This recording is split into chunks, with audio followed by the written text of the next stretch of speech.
if a pharmaceutical company could make exercise in a pill and they haven't yet, like, that would be like the single thing every single person would take, because there's so many benefits of exercise that go beyond, like improving your mitochondria in your muscle, improving your heart rate and your cardiovascular system, and like those sort of things. Like, it goes way, way, way beyond that.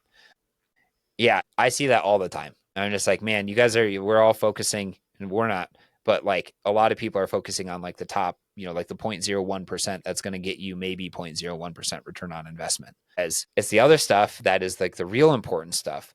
Yeah, have at it, man.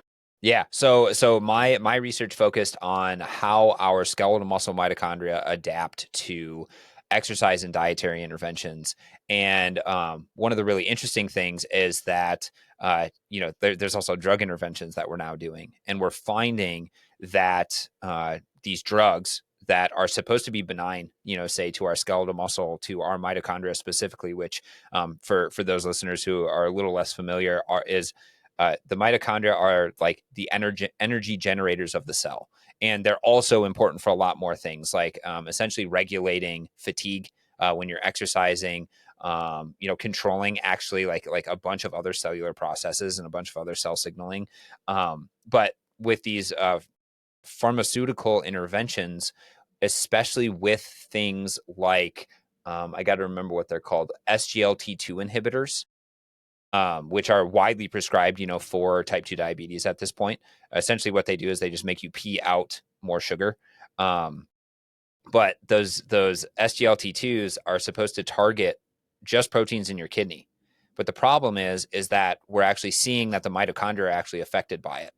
So I get really interested when new drugs come out, like GLP-1s, where, it's like, yeah, for somebody who has morbid obesity and, a bunch of other chronic illnesses associated with that, they absolutely need to lose that weight.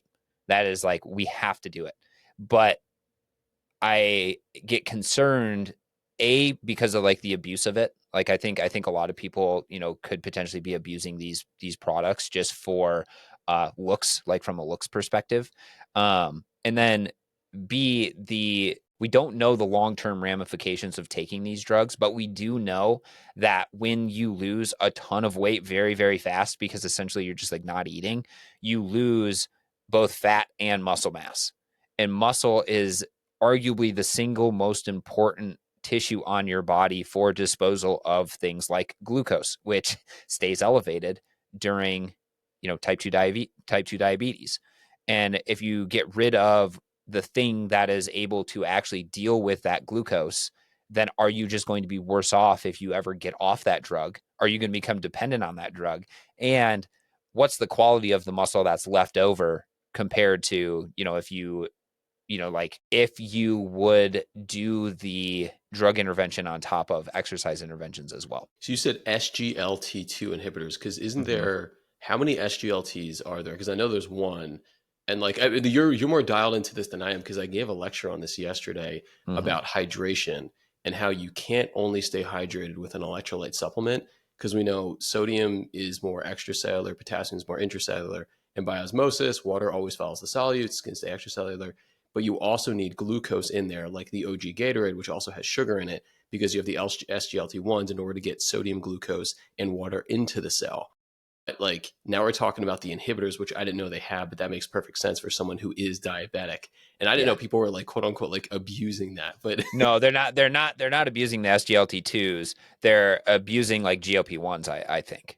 okay. Like, there's a lot of people, like there's a lot of people who are taking GLP-1s to essentially just lose a little bit of weight, right? They're trying to, like, because like Ozempic or something, stuff like that. So I don't think people are abusing SGLT2s, because those are more widely prescribed for the individuals with type 2 diabetes. And there's multiple. My PhD, like co-lab person, she was the one that was really focused on the SGLT2. So I'm getting a lot. This is all like secondhand, sort of Yeah, yeah. from all of her research. But yeah, the bottom line is that there's multiple, right? You have SGLT one, SGLT2. SGLT2, I believe, is only expressed in the kidney. So when you block SGLT2s, then you're essentially limiting the amount of absorption of glucose, from the blood, or where it's in the kidney, then into the blood, like reabsorption. So you're peeing it out, and it's super effective at regulating blood glucose, especially for individuals who can't regulate blood glucose well. Uh, but yeah, it's very interesting, kind of secondary, because then my what Dr. Erin McGowan was doing. That's the woman I was working with within my lab. She We were giving these SGLT2s to mice, and then we were monitoring how their skeletal muscle mitochondria like function changed. And I can't remember the exact outcomes of all the study and everything, but there was definitely changes compared to somebody or a mouse who was on like kind of a controlled diet with no SGLT2s. Did you essentially give the mice type 2 diabetes? Yeah, yeah, and you want to know how we did it? Which is Yeah, I this would is love to another know. really Yeah. interesting thing. So if you go out, because we were talking about like the social media world and all that sort of stuff. So if you went out on the social media world nowadays and you just looked, at some of the big social media accounts, you'd probably see, oh, if you overeat sugar, then you're going to get type 2 diabetes. Um, we didn't overfeed mice sugar. We overfed mice fat and gave them type 2 diabetes. So it's possible. And that's generally the way that we would do it, to overeat fat and have negative metabolic outcomes. So you can I think you're laughing because you're kind of like, oh well, he might be jabbing at people like keto and paleo and those sort of people who really lean into the fats. Um, the bottom line is that as long as you're overfeeding, especially a mouse, you can have pretty insane metabolic consequences to the point where you give them type 2 diabetes, whether they're overeating on sugar or overeating on fats. So that was our goal. Was we were just trying to give the mouse something that it liked so much that it just overate and got fat. And then through getting fat, and not well, we would exercise some of the cohorts, but a lot of them we would, they didn't have a running wheel or anything, so they were very, very sedentary. So essentially, by supplying that much of a calorie surplus, we were inducing very rapid onset of insulin resistance, and I don't know if we would say type 2 diabetes, but like insulin resistance and glucose intolerance as well. Did you look at oxidative stress measures too?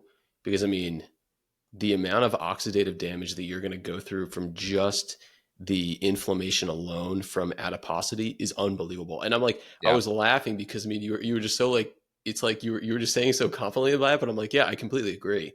Because every time that, because my dissertation was on triglycerides, so I gave people milkshakes, and I looked at yeah, the vasculature, and yeah, no duh, in the postprandial period, which is 6 to 8 hours after eating a meal, you have a huge insult of a milkshake. And um, I gave like these isocaloric meals, like one with very high fat, one with very high sugar, and zero fats. It was like milkshake one day, bowl of cereal the next day with or 2 weeks later with skim milk.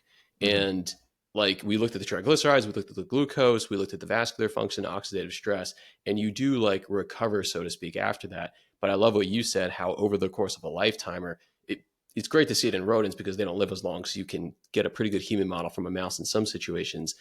You can induce that adiposity, that oxidative damage, and say, okay, look what's happening down the line. And with animals, I mean, it's ad libitum for a reason because they just have like no leptin, so to speak. They'll just keep eating and eating and eating if you put it in front of them. Like we have a cat here. I mean, that cat's getting fat. I'm like, man, I gotta stop feeding you. Like this Well, isn't good.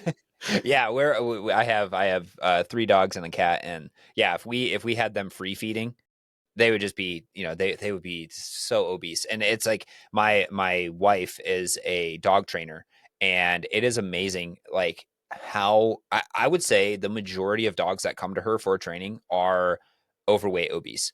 And I look at them and I'm just like, humans, we as humans need to be responsible for our animals' health, and the single best way we can handle that is don't overfeed them. And then the next bay is exercise them regularly. And that's what it comes down to, in terms of just being healthy in general. It's like exercise enough and don't overeat, and you're probably going to get 90% of the benefits of health and everything. There's obviously things like sleep, really important. And some other things, but yeah, we did not look at oxidative stress unless it was oxidative stress within the muscle, and are like, and of course, like those. Well, I gotta think about this, because it's definitely different between male and female mice. Female mice are much, much, much more tolerant to gaining gaining weight in general, and not having it be really have negative outcomes, especially on their mitochondria. Um, like male mice, though, they are like a metabolic mess. And they gain more, so they gain more weight. And then what's interesting about that is, like, there's like a lot more negative ramifications, but then exercise is actually better comparatively, because they're worse off, to begin with. Whereas like female mice, it's like, oh yeah, things aren't like, even though they are like super, super fat, like we do like little, like, extra like DEXA scans for like the mice. And like, I can't even remember, like lots and lots of adipose tissue has been accumulated. And you're like, wow, some of these like have pretty normal, like responses, to a bolus of glucose, or insulin sensitivity. Um, and then they don't adapt as well to exercise, because they're already like, because they don't need to change, as much, because they're already like protected. And that could be cardioprotective effects, from things like estrogen, which we see in human females as well, until menopause. And then, all of that stuff gets reversed when the estrogen goes away. um, but yeah, it would be really interesting, just to see, overall, like what sort of markers would you guys measure when you were looking for, like inflammation? Like, are you looking at like interleukin, like 6? Is that one of the big ones? Yeah, no, it's funny that you were talking about the cardioprotective effects of estrogen because I measured premenopausal women, so like college age women, and then postmenopausal women, and I looked at like the I forget what the term was called, like how long ago did you go through menopause? Because if you just went through it, you're still like sort of healthy, but then like everything really kind of falls off a cliff, maybe from your 60s or 70s. And then we just had age match controls with men, so college age men and then older men. And it was funny because the insult of like a high fat meal didn't really touch the younger men or the older men. Granted, you did your homework and you were active nearly every day, Hmm. resistance training, endurance training, whatever it is. But all women specifically, especially the older women, like holy cow, like don't drink a milkshake if you're like a grandma. Like it's really not good for you. Please don't do it. Like I don't want you to get a stroke or something. But yeah, we did a lot of blood work, looking at like the interleukins, and we also had a bunch of different like cell analyzers and microscopes, and we just looked at like how pliable is the cell membrane and things like that. We looked at carotid brachial femoral arteries. We did heart rate variability, blood pressure variability. There was like so many things, and it was 3 years ago at this point, so I'm kind of forgetting. But there was you throw Yeah. the kitchen sink at it with your dissertation. You're like, can we get 3 pubs? Maybe. Yeah, yeah. You're like, come on, something be statistically significant, because you can't publish a null finding, which is really unfortunate. Um, but yeah, yeah, that's super interesting. One of the things I'm really interested, in, from just like a health perspective, is like the potential effects of like statins, and their effect on cell membrane pliability, because like cholesterols are deeply, deeply important for the pliability of, the cell. And what's crazy is the mitochondria are a two two cell, like lipid bilayer, membraned organelle, with a lot of invaginations. So they have to have some level of like cholesterol for like the bending and the pliability. And I'm wondering, like, this is, again, it's like, well, what's the long term? Because now everybody is being, like prescribed like a statin if their cholesterol, well, LDL cholesterol is over, 120, and their ApoB is high. And I'm like, okay, like, yeah, I know it's been linked causally, to cardiovascular disease and all of that, but could there potentially be some pretty long-term negative ramifications from a metabolic health standpoint? because we are limiting just the amount of cholesterol that is being synthesized. Now, the question is like, well, what is necessary, for maintenance of like the cell membrane pliability in terms of cholesterol, and where is that used? But that's just something I'm interested in, because I've had a lot of trouble lately. I've been doing like an at-home blood test every month, and pretty much for the entire year, no matter what I've done, like LDL cholesterol has been kind of high, and ApoB has been kind of high. And it's like I'm a pretty healthy, health conscious individual. I sleep enough. I try not to overeat saturated fats, those sort of things. I do have, a family history of like hypercholesterolemia and like, heart attack and all of that. Um, but I just started taking some red yeast rice, which has the same active ingredient as a statin. So it's essentially I'm taking a statin at this point, just to see, if I can lower, my LDL and my ApoB. But again, it's always with like the thought process in mind of like, am I potentially, doing something, like in terms of damage long term for like my mitochondria, or like something else. Um, I don't know. Any thoughts on that? That was a little bit of a tangent, but it's just something that, you were talking about cell membrane pliability. So that's where You my said brain went. you said red yeast rice. Hmm. It's I've never. it's like, so it's packaged just in pills. And yeah, it's really interesting because it's essentially the same active ingredient as like a statin, except it's like it's like it's not the same compound, but it's like it fits the same way into the cell in terms of blocking. I believe it blocks LDL synthesis at the liver, so it does this same exact. It's the same mechanism of action. Um, but yeah, that's so it's like an over the counter supplement that you can get, that you can potentially, have to go get a statin from like a doctor. It's funny you talk about that because I'm the exact same way. Where like I'm always exercising, I eat healthy. Like I literally teach graduate level nutrition, Hmm. and I just have a family history of high cholesterol. And LDL is high. My ApoB is probably high. I don't know what it is, but I'm like pissed off that my LDL is high because I'm like, man, I'm like pretty healthy. I'm like running all these marathons and everything that's going on. And my grandma was on statins for years and she lived to be 96. Hmm. And I talk with my dad's doctor, and the doctor's like, it's fine, take a stat, whatever. And I'm like, hey, there's no free lunch. And we know specifically now that unsaturated fatty acids, like the monos and the polys, the MUFAs and the PUFAs, like olive oil, nuts and seeds, fatty fish, whatever, avocados, those can increase HDL cholesterol and lower LDL cholesterol, in addition to lowering inflammation. So that alarm bell sounds with like my students and my clients when I'm like, hey, when like you're at the end of a training block and you're exhausted, or you're feeling like fatigued, inflamed, maybe that can help a little bit. I know you want a burger, I know you want, pizza and ice cream, but I'm like, it wouldn't hurt to have some nuts and seeds or dip something in olive oil. That's what I try and do. And I try to do fish oil pills too. And I don't know what that's going to look like at my next appointment, because I'm like, I do get in about 20% of my diet from unsaturated fatty acids. Will Yeah. that make a difference? Will that move the needle? I don't know, but I may as well try. Because like now I'm 30 years old and I'm like, well, I really do need to start eating healthy, because when I eat unhealthy, I feel like crap. Yeah, it's like feel like crap. Like my digestion actually, is like feels terrible. It interferes with my sleep. Like I've done a lot of kind of like N of one, trials with like my Aura ring and like tracking sleep and HRV and all of that. And it's just like, man, if I overeat at dinner, it's just like I don't feel as rested the next day. Like I just like I feel awful. So I can get away with like eating a big meal at lunch, but then I have to eat something small, during dinner.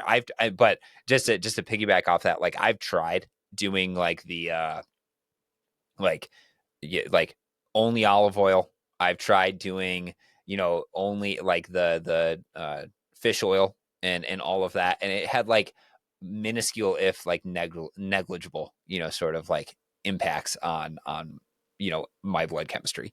Um, if you're actually, if you don't want to wait, I've worked with this company in the past, called Rhythm Health, and they do at home blood testing. It's really cool. Like they send you this kit in the mail, and then you like clean off your shoulder, and then you like stick the device. It's called a Tasso. It's like a really neat device. It's like this big, and then you can attach like a micro tube onto it that's like 600 microliters. You just stick it on your arm, and then you click like the big red button, and it puts like a little gouge, sort of like in your arm. But you don't have like, but there's no needle like stuck in you or like anything like that. And it draws, your 600 microliters of blood, and then they'll come and pick it up for you, and then they'll analyze it over the course of a week, and then you'll get like, a cool like report and all that. And you could do it like I'm doing it monthly right now, just because I am kind of like, testing out the hypothesis that, well, let's see if the red yeast rice, changes things. And then on top of that, how am I feeling? But I'll go like 2 months or 3 months, and it's like, it's less than $100 a month.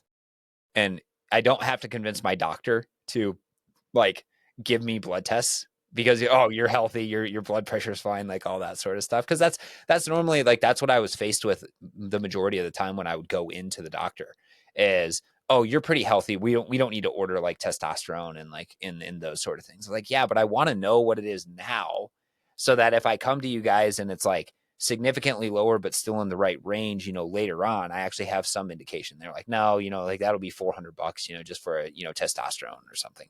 So this company came out, and I found them during like Ironman Hawaii, like the Ironman World Championships, like 2 years ago now. And I hit it off with the CEO. He's a super, super nice dude. And he's also a really good salesman. He was just like, you want to do a test like right now? I was like, sure, dude. Like, let's do it.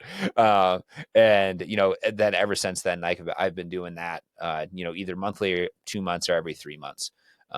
And like I said, it's helped me a lot, especially being like a data driven, sort of like coach, science background, like all of that, because it gives me a little bit of an idea of like my vitamin D is chronically low no matter what I do. Like I can even dose with like 10,000 IUs a day, and it finally starts to come up. But as soon as I stop, it like goes right back down to like low levels.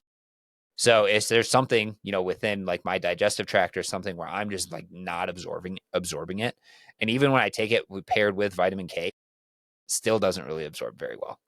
So I wonder, it's like there's got to be people out there who just like don't absorb it very well, don't synthesize it very well, even if they're out in the sun, like all of that. And, like I know you can overdo it, of course, because you can overdo, any sort of supplement. But I'm like, I haven't even gotten to that point where it's like, oh, you need to back off. And even when I do back off, it like just drops way back down, like the next month. Where in the country are you? Are you in Michigan?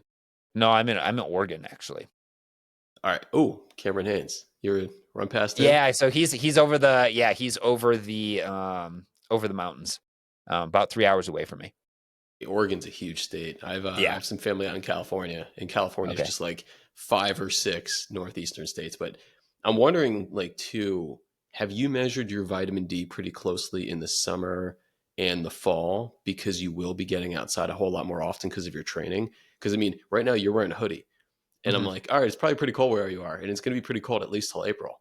So you're not going to be getting as much sunlight. I know Huberman talks about getting sun through your eyes, but your integumentary system, or your skin, is the largest endocrine organ, which is going to be like exposed to the sun. Hmm. So if you're not getting exposed, like that creates an issue. And if you're doing like 10,000 IUs or whatever of vitamin D, I mean that can help. But yeah, I think that people can be completely different depending on their training, their diet, their lifestyle, their climate, if they're absorbing or not, and how that manifests down the road, testosterone, or even your immune health too. Because people who have like Yeah. cancer, COVID, and cardiovascular disease, they have worse outcomes if they are vitamin D deficient. And that's kind of scary to think about. So it's like, okay, maybe you should live down south a little bit. Yeah, yeah. Well, so even I've been tracking it like all summer, and it was really interesting. Like everything, like was kind of trends up in the summer. So like vitamin D will go up. Testosterone kind of stays the same. Like LDL was staying like moderately low. Um, but then like something happens, like in the fall where, left to my own devices, no supplementation, like those sort of things.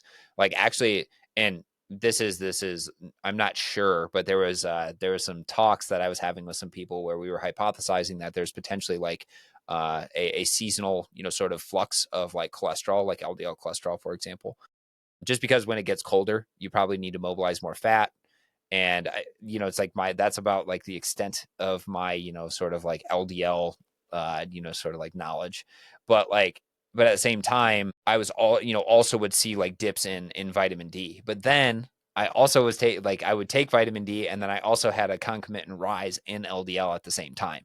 And I found a few studies, and it's very across the board. Is like when people supplement with LDL, or not LDL, with vitamin D, you can actually have an increase in cholesterol levels as well.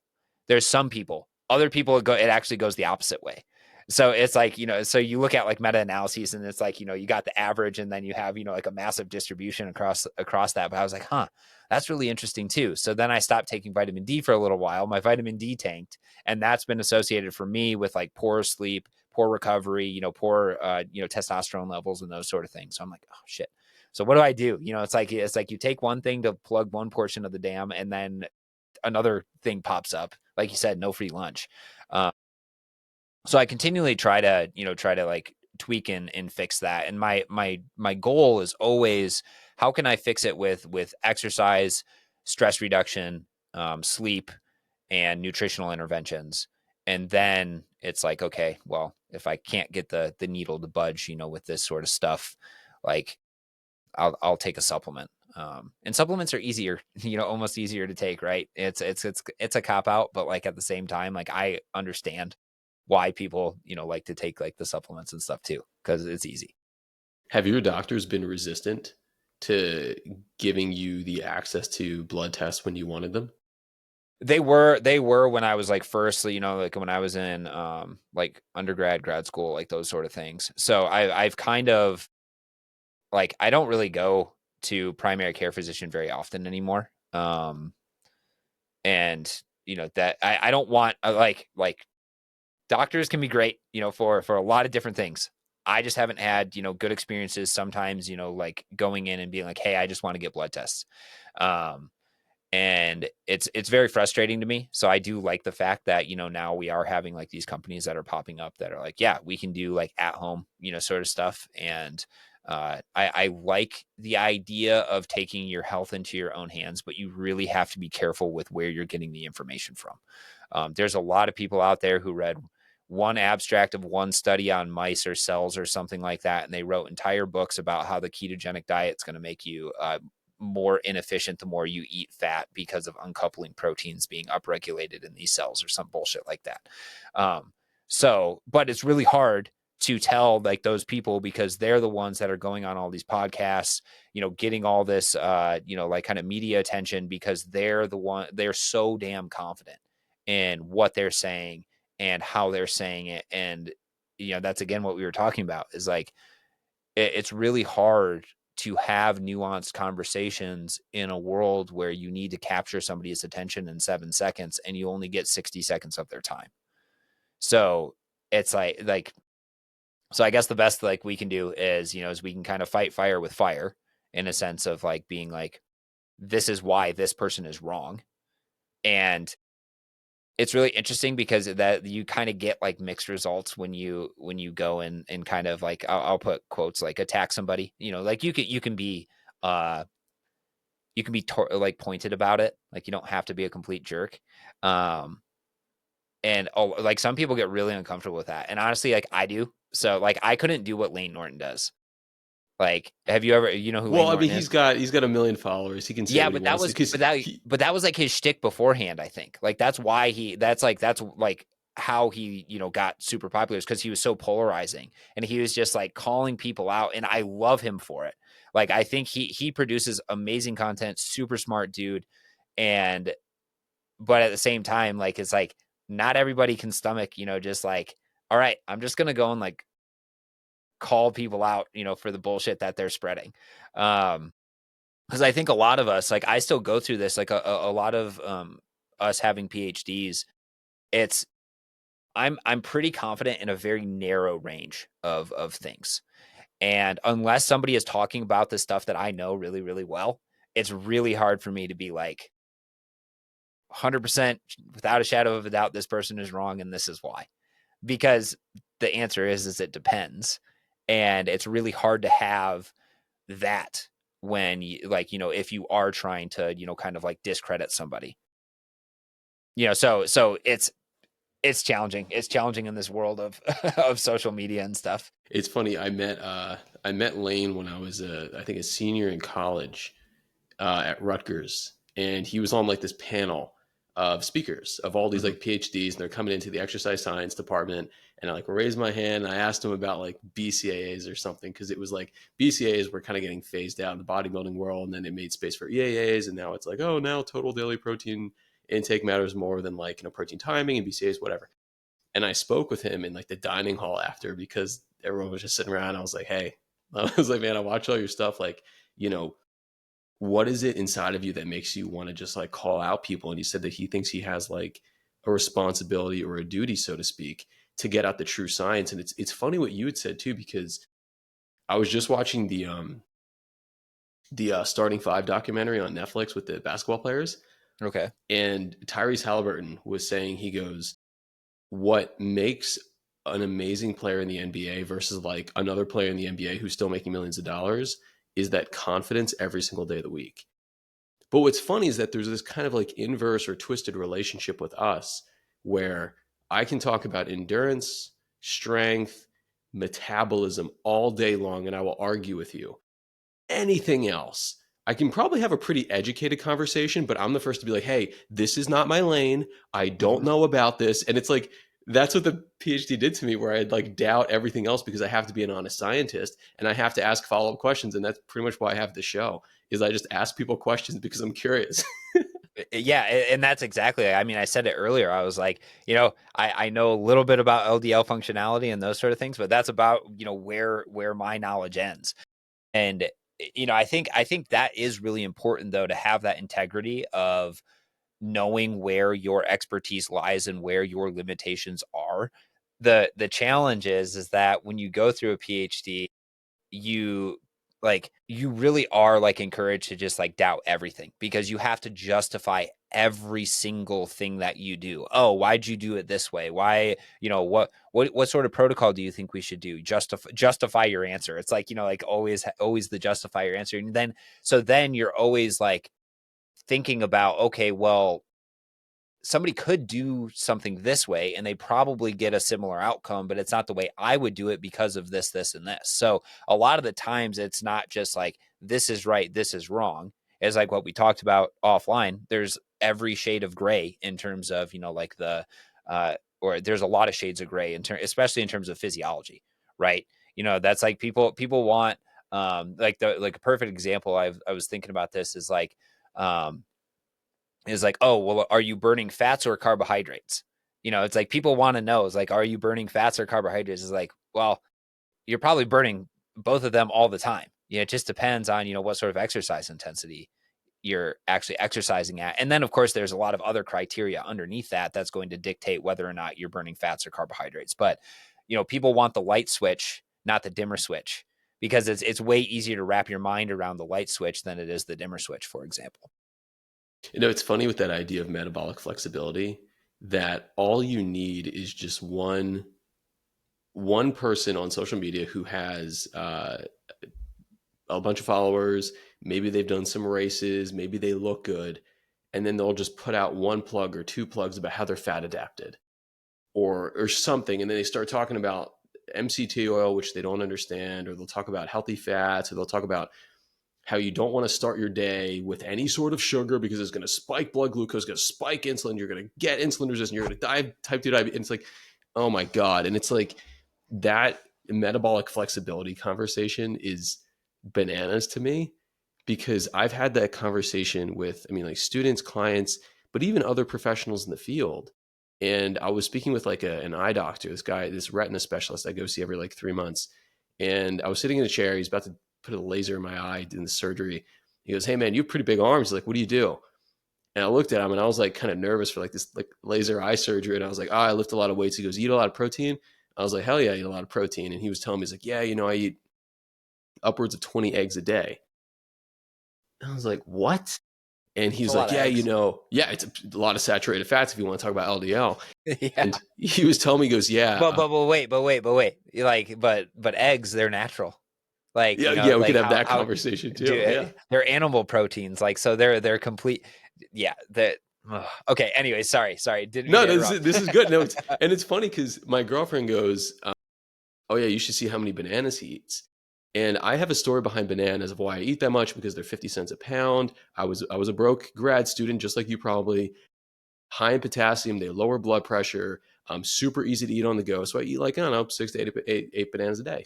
And people are like, "Oh my god, it's insane." I'm like, "Well, when you're eating 4,000 calories, like you tell me how you want to get them in. Tons of fiber, tons of potassium. It's all good. 50 cents a pound. We're all good." And he goes, Or what about the fructose in the bananas, man? Those "That's are what gonna the give you fatty liver disease, bro. that's what he said." He goes, "Oh no, not me. They spike my blood sugar immediately. Boom, laser in my eye." And then I'm like looking into like this light, and I was You're like, like, oh "Dude." god. And after like 3 minutes of this, like he's like talking, like laser in my eye to correct my retina. And the whole time he's just like, "Yeah, I stay away from fruit. Blood sugar goes up. I'm big into the eggs. My kids love the eggs." And I'm just like, I want to yell back, but I'm like, if he misses, I go blind.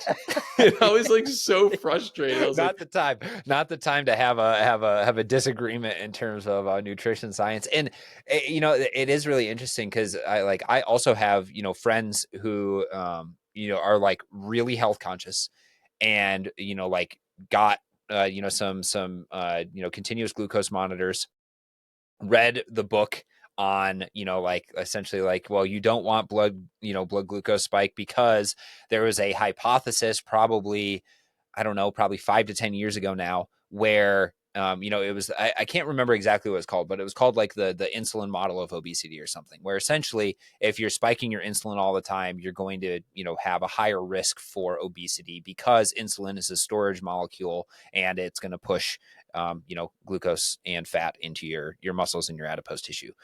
The problem with that is that in a healthy individual who has a healthy response to sugar, within their diet, carbohydrates within their diet, you should have an increase in blood glucose because you're absorbing it. But then this is what we don't see is you have a release of insulin that then brings that glucose back down, and then everything's all fine. Like it's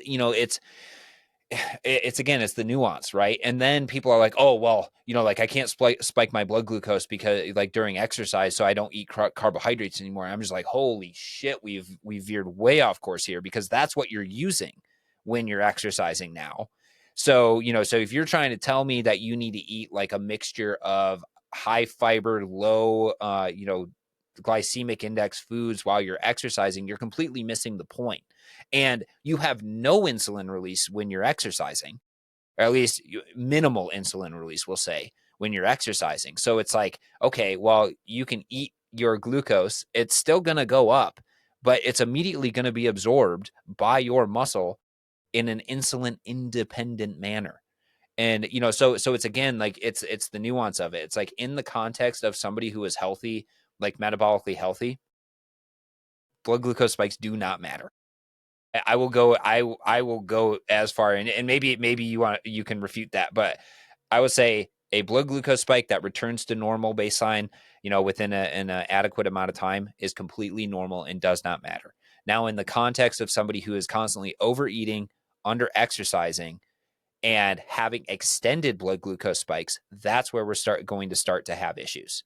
And again, this actually wraps around, back to the beginning of our conversation, where we were talking about like you can also get type 2 diabetes, so insulin resistant, from a high fat diet if you're overeating. Because you want to know what happens at the level of the mitochondria in your muscle.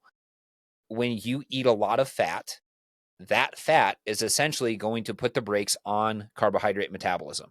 There are byproducts of fatty acid metabolism that is occurring in your mitochondria, in your muscle, that is then going back and feeding back and blocking your ability to actually break down carbohydrates. If you can't break down carbohydrates, then you don't have any turnover of those carbohydrates. If you don't have any turnover of those carbohydrates, you have full glycogen pools in your muscles, and your muscles are not going to want to absorb any more of that carbohydrate when you eat it.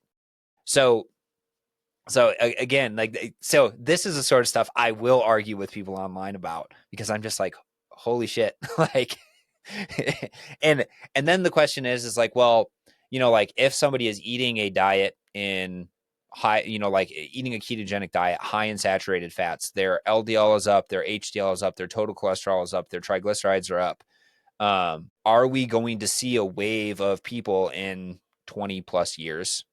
Like, are we going to have a huge spike in cardiovascular disease and heart attacks, strokes, those sort of things, like in 20 to 25 years with all of these people who have just been like religiously following, like the 20 eggs a day diet?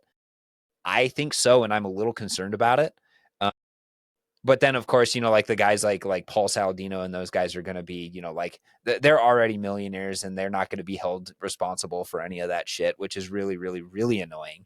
Um, but yeah, that was a rant, but No, and I think that there's so much truth in there too. In what you were saying, there was a lot of science in there, but there's a lot of truth. And it's funny because we need more voices like that on social media who actually understand the science and are trying to get the honest answer out. And I always try and put things into one sentence. Like, do you know the Feynman method of teaching? maybe, but explain. You've probably heard of this. So Richard Feynman was a physicist who helped with like the atomic bomb. He was around the time of like Einstein, Oppenheimer, things like that, people like that. And he said, in order to really understand a topic, say nuclear physics, calculus, something really difficult, you have to explain it at a 5-year-old level. Mm-hmm. So explain it to a 5-year-old, explain it to an eighth grader because that's general public, and then explain it to me at like this professional level. So I always tell people, I'm like, if you don't want to become type 2 diabetic, or if you are type 2 diabetic and you want to become untype 2 diabetic, because you can increase your insulin sensitivity over time if you're already pretty resistant to it because of being sedentary, because of being overweight, because of having a poor diet. All you really need to do is just eat fruits and vegetables and lean proteins because there's no glucose in there. Fruits are fructose, veggies are cellulose, and proteins are amino acids. There's no glucose in there. You'll go through enough gluconeogenesis and enough beta oxidation from the fat that you already have on your body and the liver within your, or the glycogen within your liver and skeletal muscles. Don't worry about gluconeogenesis. Start walking because skeletal muscle contraction is going to increase the GLUT4 transporters to the apical surface of the cell and will start pulling in all the glucose to get them into the muscles. So it's Mm-hmm. insulin independent, as you had said. And that's what Mm-hmm. it is. So I'm like, if you have a loved one who's type 2 diabetic, tell them to eat an apple and take a walk. That's Yeah. it. And I'm like, and Yep. then for the exam, you better study because I'm going to ask you to draw out the mechanism. Yeah. Yeah. I love that. Yeah. That's, I mean, and that's like ultimately like with a lot of these things, like in whether it's endurance, strength, just health and longevity, it's like, well, what are the simplest ways, what are the simplest things that we can implement in order to get there? And like with the, like exactly what you were saying is like eat an apple and go for a walk. Like it's there's a lot more, sort of complication like underlying that, but it's like, yeah, you need to burn more calories than you're consuming, and you're not going to consume as many calories if you're eating something that's less processed. So that's like a big one with like endurance training, for example. It's like do some hard stuff, probably fill it in with a lot of easy stuff so you can recover, and do a little bit of strength training, heavy strength training, in there that's different than what you're doing on like your endurance days, and you're probably going to be pretty good. And then make it get more specific as you get closer to your race. Strength training, sort of same sort of idea, right? Depending on what you're training for, like, lift full body, movements multiple times a week. If you want something to get, bigger or faster or stronger, faster, maybe focus on that every once in a while. Um, Make sure you have adequate recovery. It's a lot of this stuff isn't complicated, but that doesn't mean because it's not complicated, it's still not hard to implement. And I think that's where, like, coaches like you and I come in is, we need more people in the, kind of like the social media space. And maybe this is, maybe I'm coming to some conclusions today. Maybe this is kind of what, like, people who decide to, um, like use their PhD for like entrepreneurial ventures and coaching and stuff like that need to do is maybe we need to start becoming like the checks and balances within social media, you know, because there's a hell of a lot of people who don't trust unfortunately don't trust science right now. They don't trust, like the education, like those sort of things. But it's like you kind of got to fight fire with fire in a sense. And going back to Lane Norton, that's why I respect him so much, because he can stand up there and, just rail on somebody about, like a topic.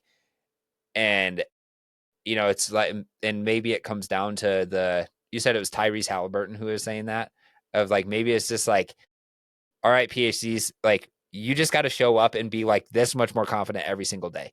And eventually, as you learn more and kind of stay in your lane and all of those sort of things, you will get more confident with like calling people out, for example. And again, there's ways of doing it that, aren't just like totally ruining somebody. So if you're a little queasy, about that sort of stuff, which again, I am, it's like, I think the rules is like always punch up. So, so as long as, it's like, for example, if I had 10,000 followers and I was just like shitting on people with 100 followers, like, come on, dude, you're just being a bully at that point. So it's like, okay, if I have 10,000 followers, like I can only punch up, 20,000, 30,000, 40,000 plus like that. That's like the limitation. And then make sure that you're actually giving people actionable takeaways. Don't just be a dick to be a dick and be like, oh, well, this guy's wrong and he's a complete moron. It's like, no, I disagree with this, and here's what needs to be changed, for example.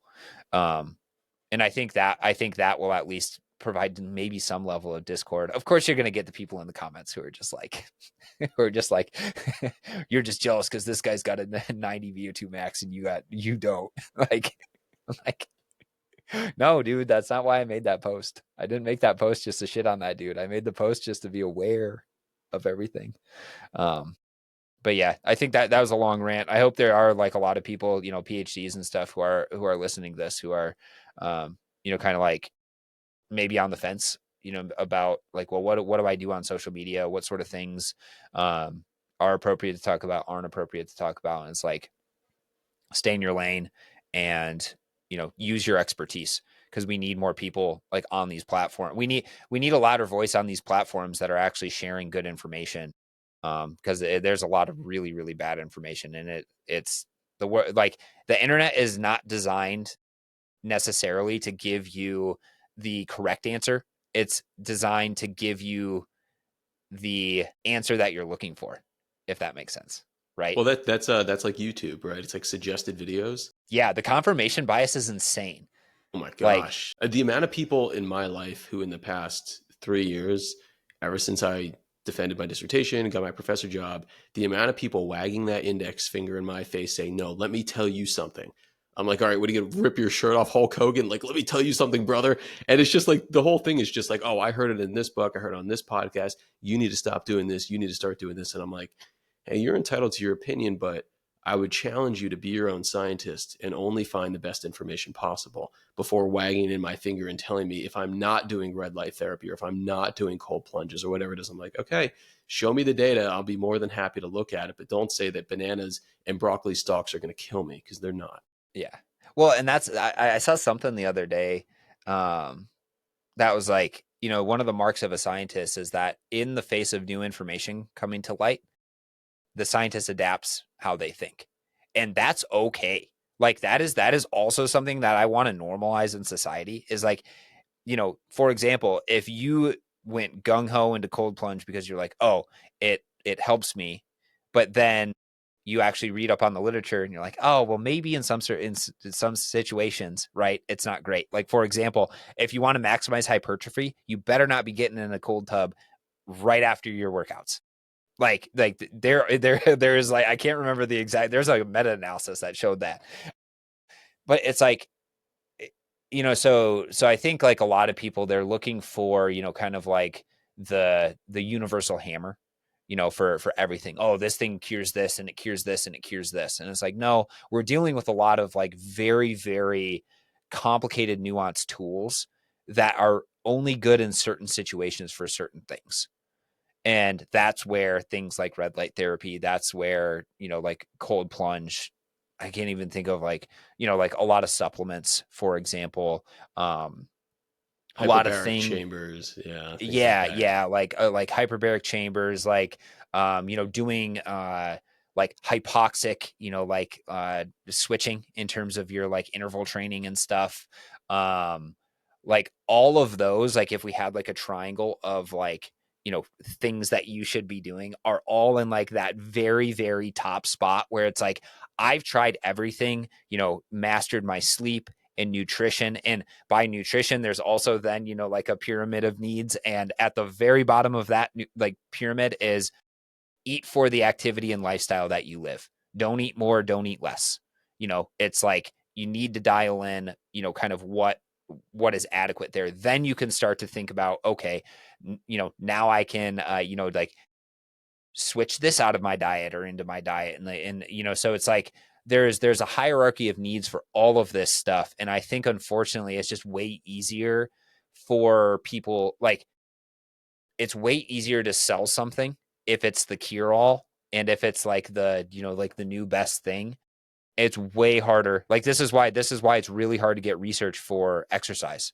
It's like we know exercise is like the single best thing you can do for your body, strength training wise and cardiovascular wise. Like you got to do both. And yet, if I apply for a grant for like an exercise trial, they're like, that's been done before. You're like, yeah, but like it's so important. It is like it is more potent than, pretty much any pharmaceutical. If a pharmaceutical company could make exercise in a pill and they haven't yet, like, that would be like the single thing every single person would take because there's so many benefits of exercise that go beyond, like improving your mitochondria in your muscle, improving your heart rate and your cardiovascular system and like those sort of things. Like it goes way, way, way beyond that. But yeah, I see that all the time. I'm just like, man, we're all focusing and we're not, but like a lot of people are focusing on like the top, like the 0.01% that's going to get you maybe 0.01% return on investment. As it's the other stuff that is like the real important stuff. However, what I will say is that if by doing that 0.01%, it starts to make you aware and fill in the gaps to the bottom, like I think I'm never going to discourage that. So, so at the same time is like, does a lot of this stuff, like is there science that, basically like supports that this actually works? Probably not.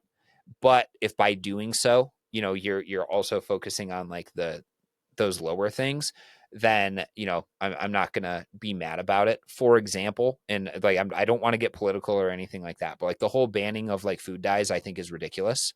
However, it's making people aware that there are compounds in our foods that are probably not appropriate to be eating. So if that makes you focus on eating less processed foods and in turn not overeating, I'm still going to say whoever the person who's like pointing that out, you're still wrong. But for the people who, like are interested in I'm not going to discourage people from like going away from, like say food dyes, for example. But those are like, talk about like 0.0000001%, like in terms of like those sort of things. And, that was just an example. There's a lot of other stuff out there. But yeah, I've been thinking a lot about this lately because of like the state of like public health and all of that. It's really, really challenging to have conversations with. It's really hard to argue, kind of like with somebody who like believes, like food dyes are what's like killing us all. But again, and this is what I said during COVID. Is like we had a perfect opportunity to start in like encouraging people exercising more, not overeating, and we still haven't done it. And it's like, how do we focus on the things that matter? I don't know. Yeah, no, and it's funny because my whole joke with people is that the people who are obsessively following these influencers who just rail on seed oils and rail on not eating bananas and rail on like all these like ridiculous things that the food Mm, dyes, not having heavy metals, aka we do need to have iron in our diets, heme and non-heme iron just to breathe, by the way, mm, hemoglobin, mhm. large component of red blood cells. They're the people who are not doing their homework. Like those are the folks who typically aren't exercising every single day. They're not eating healthy. They're not abstaining from, I don't know, like vaping or smoking or drinking alcohol or having harmful substances. They're not sleeping 8 hours. So I'm like, how about, you eat 3 to 6 or 4 to 6 cups of fruits and veggies a day, exercise every single day, mix of endurance and strength, sleep 8 hours, and really challenge yourself. Don't just show up at work, like really work hard and talk to me in several months and see how you feel. And Yeah. life feels pretty good, you know? And don't tell me it's because you reduce your food dyes or your seed oils, because I can promise you that wasn't the answer. Um, but that's the thing is, like, I think people see this stuff, and then like they go and they make these mass changes. They don't just take out, like, say food dyes or seed oils or whatever it is, or bananas. They like make these like wholesale changes to only eating like non ultra processed foods. And then they're like, holy shit, I feel so much better. It must have been the reduction in seed oils. Like, it's like, no, dude, like we're missing, you're staring, like you're missing the forest through the trees. Is that the statement there? It's like you're coming to the inappropriate conclusions because you changed way too many variables, A, to really know, like what was actually happening. And B, it's like, yeah, you probably made some huge shift, in your life, that, you started getting better sleep, or like, other things like that. And it's like, I got into an argument with my now mother-in-law. She Oh, was on like perfect. yeah, ketogenic diet. She was like, oh, ketogenic diet, I can eat anything I want and I still lose weight. I was like, okay, tell me more. She was like, well, I wake up and I eat 2 eggs with two pieces of bacon. I'm like, okay, that's like 140 calories. That's like 210 calories, maybe 280 calories, something like that. Um, and then she was like, yep. And then I have, some avocado and, another like a steak, like a 4 to 6 ounce serving. Okay. And, like another like 400, 500 calories maybe. And then, then she had something and I was just like, no, you're like, yes, the ketogenic diet is working for you, but it's not because you're eating the fat. It's because by eating fat, you are satiated longer and you're not then overeating. Like, I can't remember exactly. This was like a couple years ago. We were like, just kept discussing and discussing. I was like, look, Don, like I promise you, like there's no magic to like the ketogenic diet other than it's like not, like making you overeat. And she finally started to like understand, like, but this was like, like a process of like an hour or 2 hours of like us discussing this, like, and being cordial about it. Cause I was like, I have a PhD in like, exercise and dietary sort of stuff. Right. She was like, oh, well, that, like, what do you think about like that sort of stuff? So I started to explain, and, but it's like, because she had lost weight with a ketogenic diet, she thought that was like the hammer that was going to, hammer all the nails, as opposed to, it's like, no, it was mainly the bottom line thing, was that you just weren't overeating anymore.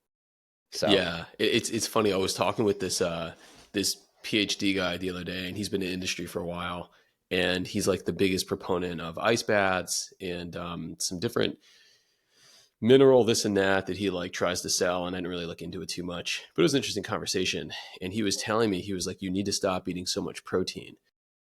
And I was like, yeah, indulge me. I'd love to talk about this on my show.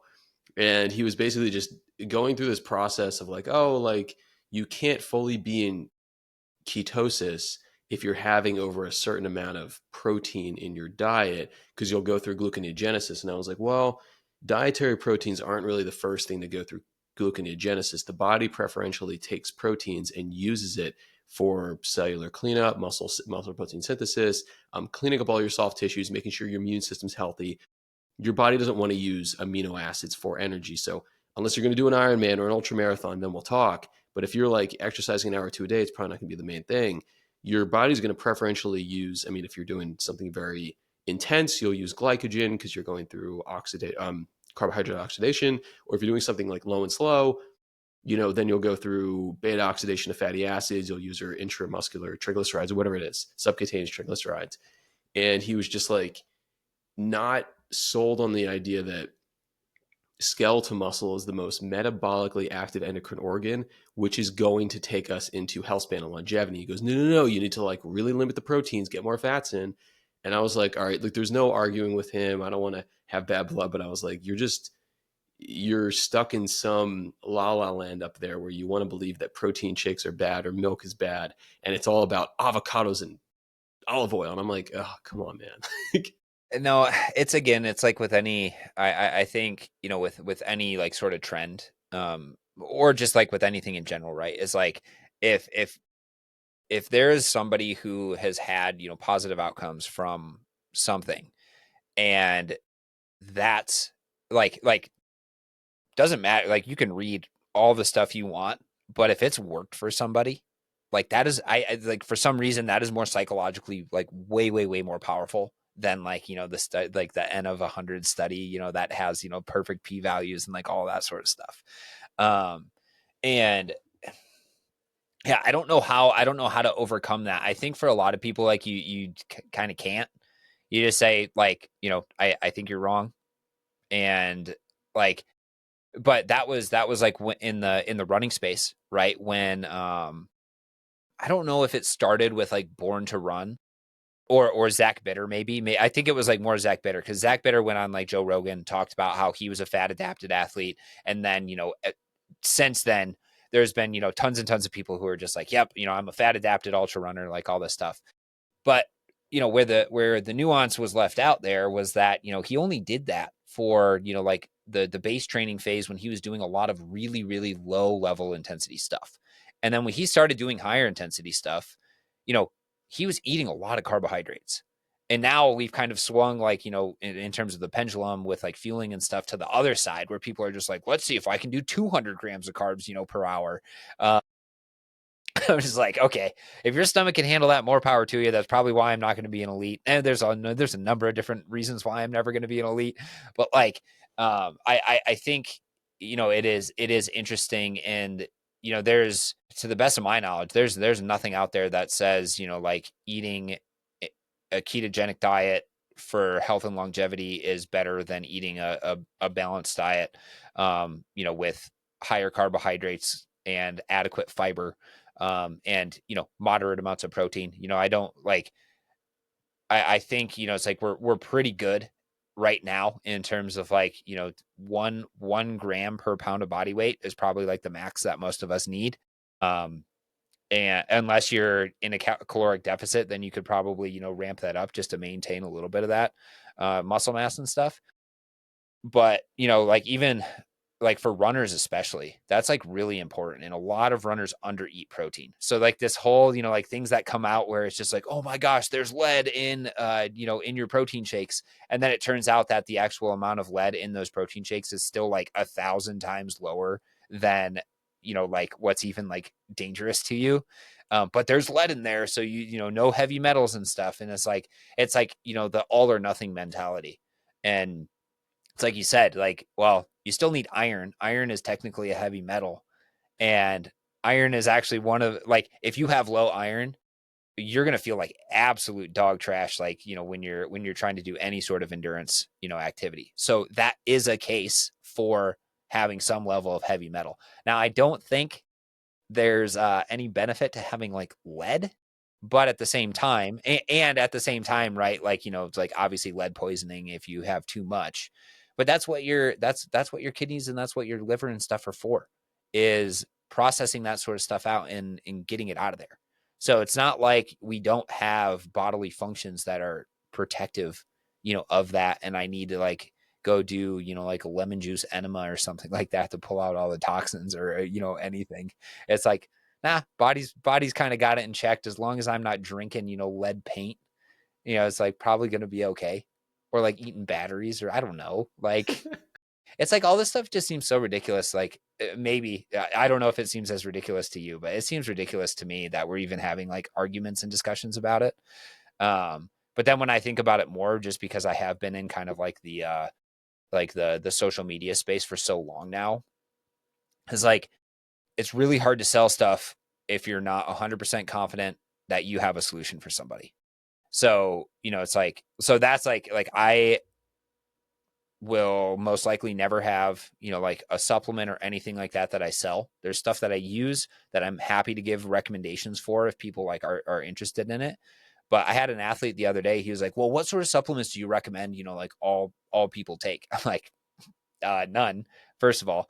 But if I were to recommend, like, I think like two or three, it'd be like a high quality protein powder, especially for endurance athletes, right? It's like I don't think a lot of endurance athletes eat enough protein, and having a high quality protein powder is a really, really easy way of getting more protein in your diet. Um, Creatine, probably, just because they're seeing, like, other than maybe like gastrointestinal issues, by if you're taking too much or if you're intolerant to it, like, it doesn't seem like there's much of a downside to taking creatine. And there's a lot of upside, especially from like a mental capacity standpoint and from just like a performance perspective. Um, and those would actually probably be the two, and then the rest would be, maybe like a high quality multivitamin if you're deficient in something. But that's what blood tests are for, right? It's like, well, let's actually just like target it and see if we can get it through proper diet, and then retest. If we can't get it through proper diet, then we can supplement with it. Or if you're like so far gone, so for example, like working with another athlete who had really, really low iron, and it's like, yeah, you're not getting out of that by just eating more spinach here. Like, you definitely need like an iron supplementation protocol in order to get you back up and keep you consistent, because uh or like vitamin D, like we were talking about too. But yeah, you have any thoughts on that rant again? I feel like I'm just going down the rabbit hole of making rants and stuff, so I hope I'm not saying anything super outlandish or anything that you disagree No, with. these are good, and it's funny because there's like some people I speak with, and I'm like, I usually like I'll take notes on things. I took notes on like a lot of the early stuff you were saying because you brought up like some really interesting points with the SGLT2 inhibitors, the statins, the red yeast pills, the rhythm health, and I was like, I'm taking notes. I'm going to research some stuff, but it's like this is like a very organic conversation, which is easy to have. Some other folks, it's maybe not so much, but it's interesting. I love that point that you brought up with like the social media space and the big entrepreneurial question or the entrepreneurial goal is like, what do people have problems with and how can you find a solution to that? Mm-hmm. So we couldn't communicate. So Alexander Graham Bell created the light bulb, I mean the telephone. We couldn't see at night. Edison creates the light bulb. Someone created central heating and air conditioning and plumbing. Cool. Thank you for creating the multivitamin, whatever it is. Mm-hmm. And I talk with people about Peter Attia and Andrew Huberman, and I love their shows. I think they're great. And it's like, you know what? If you're going to be an honest scientist, like you give your opinion, you also stay in your lane. That's why both of them have experts in their field come on to their show to talk about their stuff. And Peter Attia, one of the biggest things he says on his 3 hour episodes is like, remind me because I don't really know too much about that. I'm like, perfect. Peter Attia is saying he doesn't know too much about that, and that's completely fine. Mm-hmm. And with that, people are like, "Oh, Peter T or Andrew Huberman's a broken record with dopamine resensitization and getting sunlight in your eyes." And I'm like, okay, well, that's his selling point. That's his unique selling point. Other people want to be a little bit more broad, and yeah, it's a challenging world out there because people just want to have their beliefs vindicated or whatever it is. And for me, it's always been like every time that I've trained someone, whether it's in the endurance space or body recomposition or someone who's very, very busy and looking to gain weight, lose weight, whatever it is that people are always like, I had some cake, is that all right? Or like, I had some wine, is that all right? I always had some like sugary coffee in the morning, but it was only 250 calories, is that all right? And like, I try and give them the most honest answer as far as like, well, if it pertains to your goals and your current level of health, sure, but that is up to you. I can give you the education and the recommendations, so to speak, of what a nutrient dense diet is and what health span and longevity span looks like down the road. But as far as me vindicating you for having a pumpkin spice latte, a freaking grande every single day of the week, I'm like, hey, that's up to you, between you and your wallet and you and your, pancreas. Uh-huh. Yeah, and that's, I think I do like that a lot. Is like a lot of what my coaching comes down to is the like the education behind things as well, where it's like, especially when you work with people who have like type A individuals who really, really love to like pursue what they want to pursue, is you say, hey, I'm your coach, you're the one that's paying me, and I just want the best for you. And so in this sort of situation, this is what I would recommend, and this is what I would do. And you don't have to listen to that. because you're paying me, remember, like, I am as much your client as you are my client in a sense. But you're paying me because you trust that I have the expertise, to kind of decipher all of this challenging stuff. Uh, and that's again, like, I think too, coming back to, like, like the nutrition side of things, like when you get like a question like, oh, is it okay if I had a piece of cake, or like, like other things like that, it's like probably it's probably fine. It's like the problem is that, it's like if you go from just having like a slice of cake to eating the whole cake, right? Because then we're running into exactly like what we talked about earlier, is like now you're eating too much for what you're actually doing. Um, and so it's always, and that's like I think that's the value of having like an individual coach, to bounce ideas off of, is, say they can give you the education, you can ask those questions, and hopefully, that coach is going to understand what your goals are in the context of everything else that's going on in life. Because that's another thing that I've run into, especially in the endurance space, is like, there's this it's really interesting. I don't know if you've ever seen this, but it's like you have like like groups of coaches who are just like, yep, I'm just gonna get, I'm gonna have a 5K plan. This is like couch to 5K plan. You also have, like a lot less, coaches who are just like, yep, I'm just gonna coach, one-on-one individual. Um, and then you have, kind of like kind of, I imagine what you do with like, kind of concierge coaching, where it's like, we're going to individualize every single thing that you do, from your training to your strength training to your nutrition to your recovery plan to all of that. And I think it's really, it's I can't and won't ever make individual like couch to 5K plans, because I need to understand where the athlete is coming from. I can't just say, oh, yeah, it's like, if you want to run a 5K, you've never run a 5K before, here's my $50 plan. You're going to run 5 days a week and do this. It's like, well, do you have any underlying conditions? Have you ever run before? Because that's going to be greatly different. Like, do you have time restraints? Oh, you can only run 3 days a week. You can't run 6 days a week. Like, so there, like, I can't make those like super, super individualized recommendations and take into account all of those caveats without having a conversation with somebody. And I think, it is just a money grab at that point, just to be like, yep, here's your, $50 couch to 5K, sort of plan. In an ideal world, people would have enough money, to pay me $1,000 a month, to do like the most individualized training possible.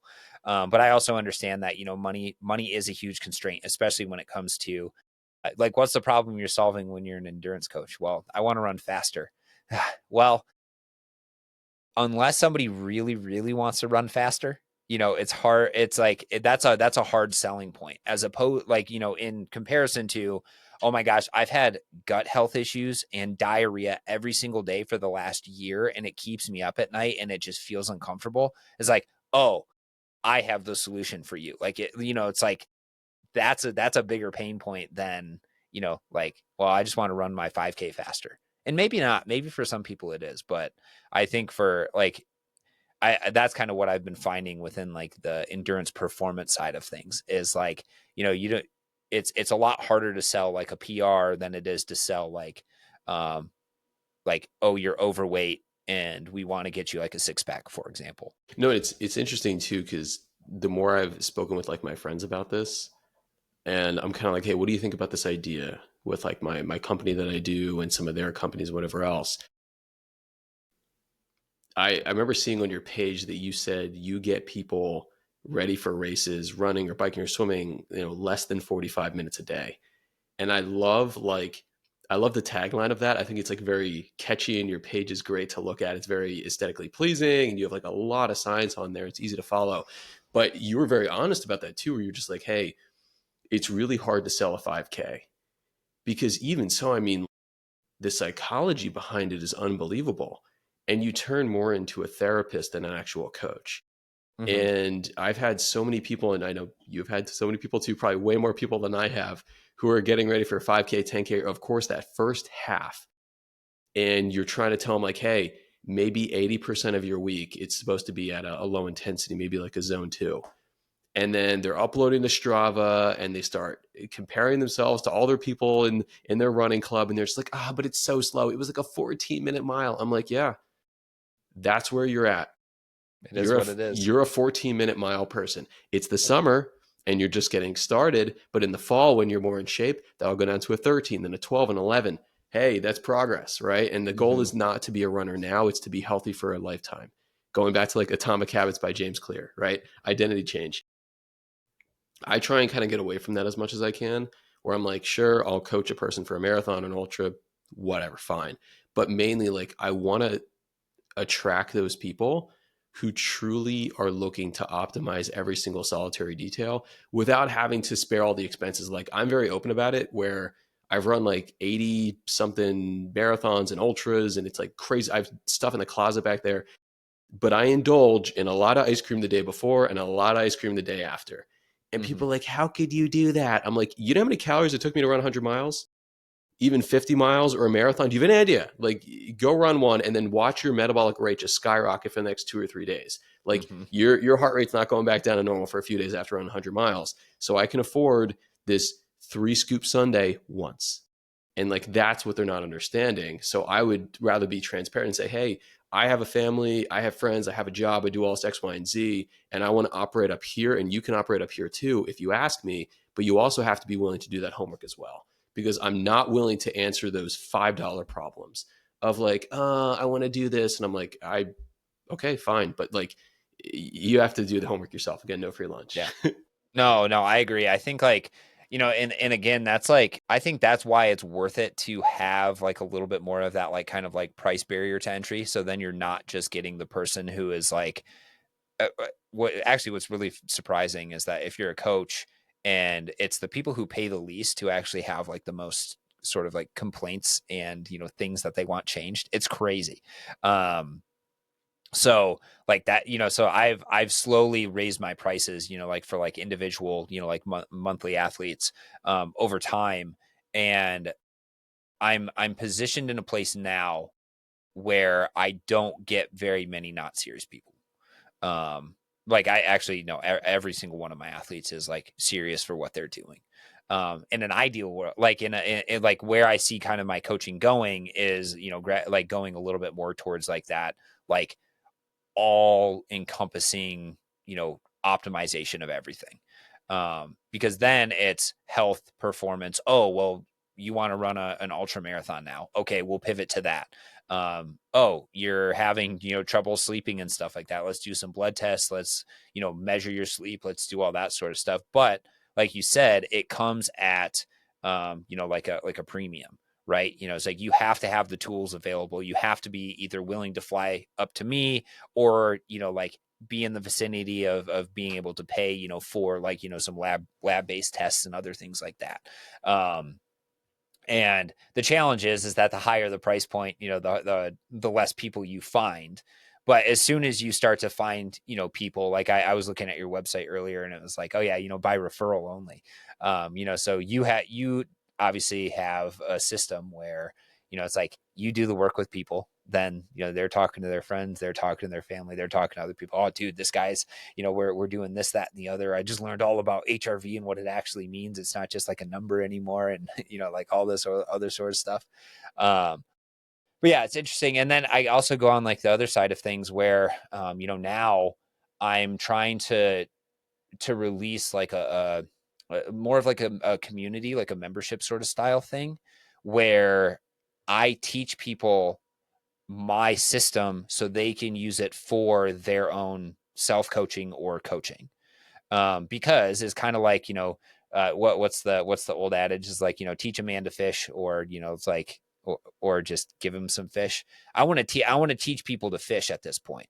Um, and I have a lot of awesome, people who follow me who are really, really interested in the science, in, how do you actually implement, like all of this sort of stuff into your, like training, and kind of just like sifting through like all like the crap that's out there. Cause like, whether it's nutrition science, we'll put the science, in quotes for some realms of social media, but whether it's nutrition, whether it's fitness, whether it's endurance, whether it's strength, whether it's, it's like whatever it is, there's a lot of stuff that's like a lot of really bad information out there.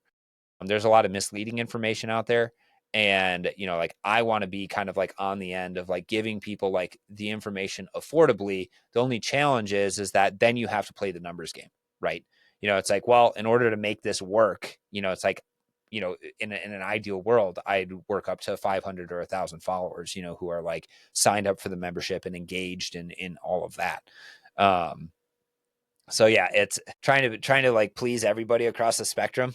So hopefully it works out with like the, kind of like the three major price point things that I have in terms of my coaching.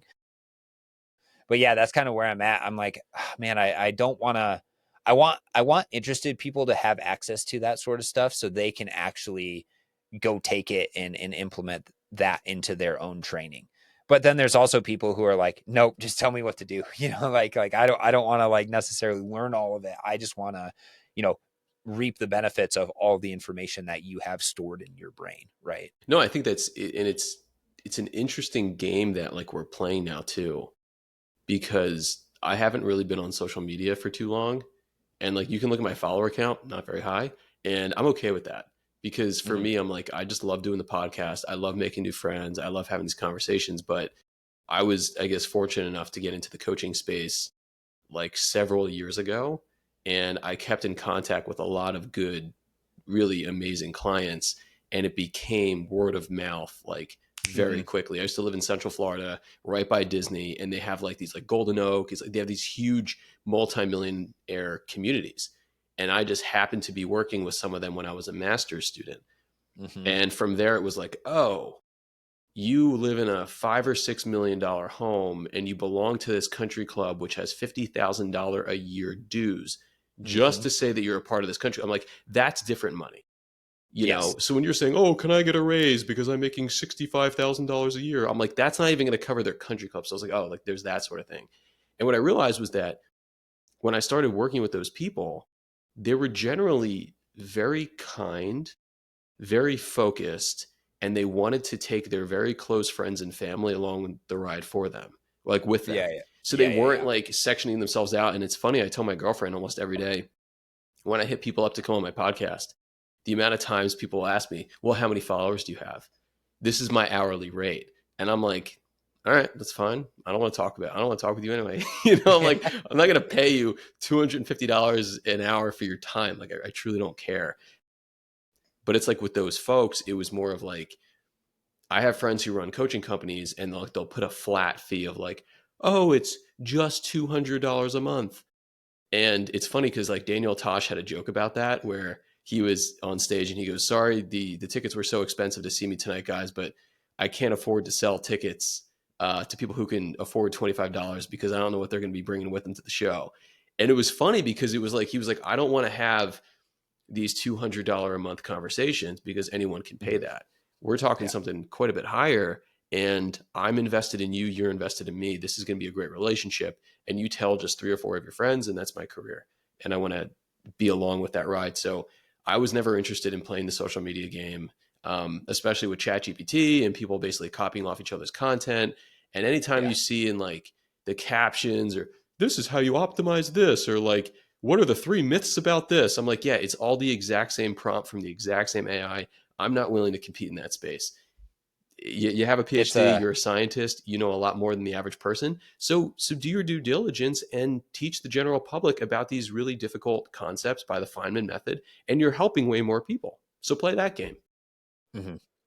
Yeah. No, I love that. I have taken a little bit of a different path in terms of I am trying to play, a bit of the social media game in a sense. Um, but at It's the working end of though. I the mean, you're day, doing a phenomenal job. that thanks, I appreciate it. But it's the same thing with any sort of like sort of quote unquote success, right? Like it has taken me so long to figure out like kind of what my voice is on social media, what works with the people that follow me, what doesn't work with people who follow me, like, and it's a matter. I've made 800 posts now. Over how many was it, a year, 2 years? I have no No, idea. that's probably, I mean, that's probably over the course of like 4 years, maybe like 3 or 4 years. But like 800 posts, that's almost posting daily for like 4 years, and that's a lot. And your Um, images, like your graphics are awesome. Like they how take long does it take time. you to make you like what do you use? Like some I just software or use something? I use Canva. Oh, It's just Canva's sick. Yeah, that's what I use for dude, my yeah, thumbnails. Yeah. Canva's great. So I use that. Actually use Canva for, like YouTube thumbnails and like all that sort of stuff too. Um, but yeah, so I was using a company called BioRender, and I was doing like, We all used that these in grad crazy school. things. Yeah. Yeah. Yeah, dude. Yeah. So I was For all of actually, our I got a, proposals and stuff. hmm so I got a private account for that, and I was using that because I liked, the fact that it was, a little bit more like sciency. And then I was just like, you know what, like I can't, I don't even remember what happened, but I was like, I'm going to start making like these like single, sort of like tweet style, like, reference posts and stuff. Those blew up, and those, resulted in like lots and lots of followers. I was like, okay, cool. So I've kind of figured out, like the funnel, the top of the funnel sort of thing. And then until very recently, I hadn't been able to figure out, how to get reels to get traction, because, it's like I'd make reels and they'd get like, 1,000, 2,000 views, which is like, it's fine, but it's not very much. Um, and the challenging thing about Instagram is you have to play the game of like the reels, the carousels, the tweets. So you have to do all of it. Hmm. And each one of them kind of serves a different purpose. And then you also have to build trust with people. So you can't just have, like all of your reels, for example, be you, say critiquing somebody, or, making, like, pointing out what somebody did wrong. You also have to say, hey, this is what I actually do. Um, and, so it's like, so you gotta have kind of like a mixture of all of this sort of stuff. But the bottom line is like, you just have to be so consistent, with it to continue to do it. And, it's like, I I think, again, it's like social media is really, really, I've always saw how powerful social media could be, in the sense of like, it's like I have 13.5 thousand followers at the time of this recording, and like the distribution of where people are following me from is just so mind-blowing to me. It's like literally across the world. And I'm not saying that to like toot my own horn. I'm just like, okay, if there's, what, 7 or 8 billion people in the world, I can carve out like, 100,000 people to follow me, and hopefully just, make a living doing that, doing the stuff that I want to do, which is like educating people, coaching people, mainly on endurance and health optimization. And, like that would make me happy. It's just a real, like, it's just a challenge, because you have to, stand out in a sea of people who are so like so similar in this, like all vying for the same attention, right? Those 3 seconds that you get, to kind of like make an impression on somebody. And if you don't, then it's like, well, you're not getting that person. It's yeah, it's a challenging game, but that's like the majority of like my that's like all my marketing strategy, at least right now.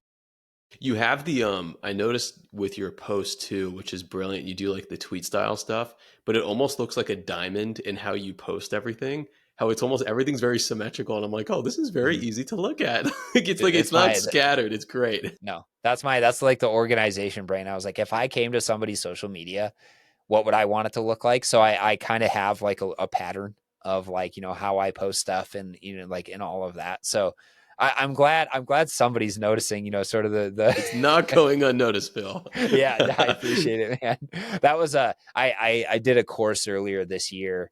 That was like, it was essentially like a business marketing course, how to kind of like make your spruce up your Instagram account, use it to actually like drive traffic and other things like that. But yeah, it was so that was like, like revamping of like the look of all of it. I kind of had it beforehand, but now it's like, I think it's pretty dialed. And it's I'm going to be relaunching like like new website, or new layout to my website, with like all of my, like product offerings and like all of that sort of stuff. And that also kind of follows the same sort of like dark with like white or yellow, sort of like font and stuff, like very mountainy. I live out in like the mountains of Oregon, and like high desert and stuff, so that's always really resonated with me. um So I like to have that continuity, like across like different like platforms and all of that. But yeah, that's it. It tickles my brain, right? And your highlights, doesn't it say peak? Is that the word it Yeah. says? Yeah, no, I Yep. love it. And it's easy to see because it's like when you think about something like Nike, you think about something like Live Strong, you think about Under Armour, you think about Lululemon, you immediately your brain goes, okay, bum, ba, bum, ba, bum, ba, bum. And I can see your page in my mind, and I've only looked at it maybe 4 times. But it captured my attention those 4 times where I kept scrolling, I kept scrolling, I kept scrolling because it looks cool. And I was like, you did it, and Sweet. Dude, that's good. Like that, I'm glad, like I said, I'm glad like that was the whole idea of like, like kind of like the profile optimization was to get people, it's like on there. It's again, it's like the attention thing. Like this is like kind of the psychology behind all that stuff is like you want something to look pleasing enough that people are like, or like, for example, like answering people's questions. Like something that drives me crazy is when people don't have like a cover on their reels and it doesn't say what sort of question I'm answering because then I'm not going to look at any of it because it's like, okay, well, I don't need like, but when I do find a good one, it's like, okay, yeah, I don't need that answer. I don't need that answer. Oh, that one looks good. And then I click on it and then I'm like, okay, like that's like the type of like game, that you're trying to like figure out and play. And the big thing that I don't have is I don't have the hand wavy, snake oil thing that I'm selling. It's just individualized coaching from somebody who I like to think that I know quite a bit because I've had a decade of coaching experience and exercise physiology experience. Like I've been doing like VO2 max testing, on I've done hundreds, if not thousands, at this point. And I've used all sorts of different equipment, so I know how all of it works. I know all the ins and outs. So when I do make a critique online, I know what I'm talking about. And I've done tests, with everybody from, like sedentary individuals with like VO2 maxes of like less than 20 to individuals with VO2 maxes of like 80, maybe higher. So I've seen definitely all of not it. 90 though. Yeah, That's the cutoff. yeah. I have not the highest. There was a guy who was in like the low to mid 80s that I would confidently say is probably in the low to mid 80s. He did a step test and his like highest power output for like biking, it was like close to 500. It was like we were increasing 20 watts per minute until he failed and he got almost 500, which is like that's the highest I've ever seen. The highest previous to that, I can't remember exactly how high the guy got, but his VO2 max was like 74, which was also like extremely high. And this guy was like incredible. He was he was part of my master's thesis that we got published. And we did a 40K time trial at the end of all this huge testing day. He beat everybody in this 40K time trial. Like he was at 37 minutes, and then the next fastest was like 42, and it was like pretty fit individuals. It was like people with like VO2 maxes from like 55 to that like 74. But this guy was just like next level. I think he was vying for the win for like collegiate triathlon nationals or something that year.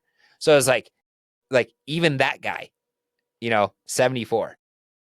So I'm like, take it with a grain of salt, guys. That was all I was trying to say. Do And you then and you have your own setup, right? yeah. So I have like a portable physiology lab. It fits. It's like I'm super fortunate because like I've accrued a bunch of technology over the years, but it all fits into like a gun case, like a rifle case, and I've taken it all the way to Kentucky. And of Nice. course, you get when you check your bag, they're like, "Oh, you got guns in there?" It's like, no, no, no. This is just like it's just physiology testing equipment, which to some extent might be a little bit weirder for people, to wrap their minds around. But yeah, I have, like portable, face-based metabolic oxygen analyzer. I have some Moxie monitors, which are a near-infrared spectroscopy device that essentially like tells you how hard your muscles are working. At any given point. It's kind of you can use NIRS as like in lieu of lactate, which is really interesting because a lot of people still are like, oh, we need a continuous lactate meter. It's like continuous lactate meters are going to be the thing of the future. I'm like, well, if you just shine red light, surprisingly, into your muscle, you get something that very, very closely resembles, like a lactate curve, and you don't have to ever take any blood or do anything, that's invasive.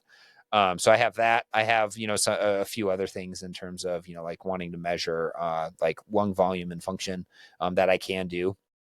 Like I said, it's all portable. So if somebody has like a Wahoo kicker or a treadmill, I can just take that, drive into town. Or at one point I went to Kentucky to do that testing. And we can, as long as like the setup and everything, I can collect it all on my iPad and see all the information on my iPad. Did you ever do VO2 max testing when you were, in grad school and stuff? Yeah, we still Yeah. do it now at the university I'm at. Yeah, Okay. Yeah. So what are you guys using? Parvo. Yeah. So Parvo hasn't updated their like, like It's a mess. technology. It's a mess. It's it works really, really well. And I trust the data so well as long as like the device is like kept up. But like the program that they have has not been updated probably in like 20 years, like maybe even longer. And when I was doing my master's degree, we weren't using a Parvo, we were using something similar though. So I was collecting data there. Then we were collecting data on the Moxie in a separate, like just on like the actual Moxie at like two hertz or something. And then we were collecting data at 10 hertz on like in 8 channels for another NIRS device. So and we were collecting data for like 4 hours.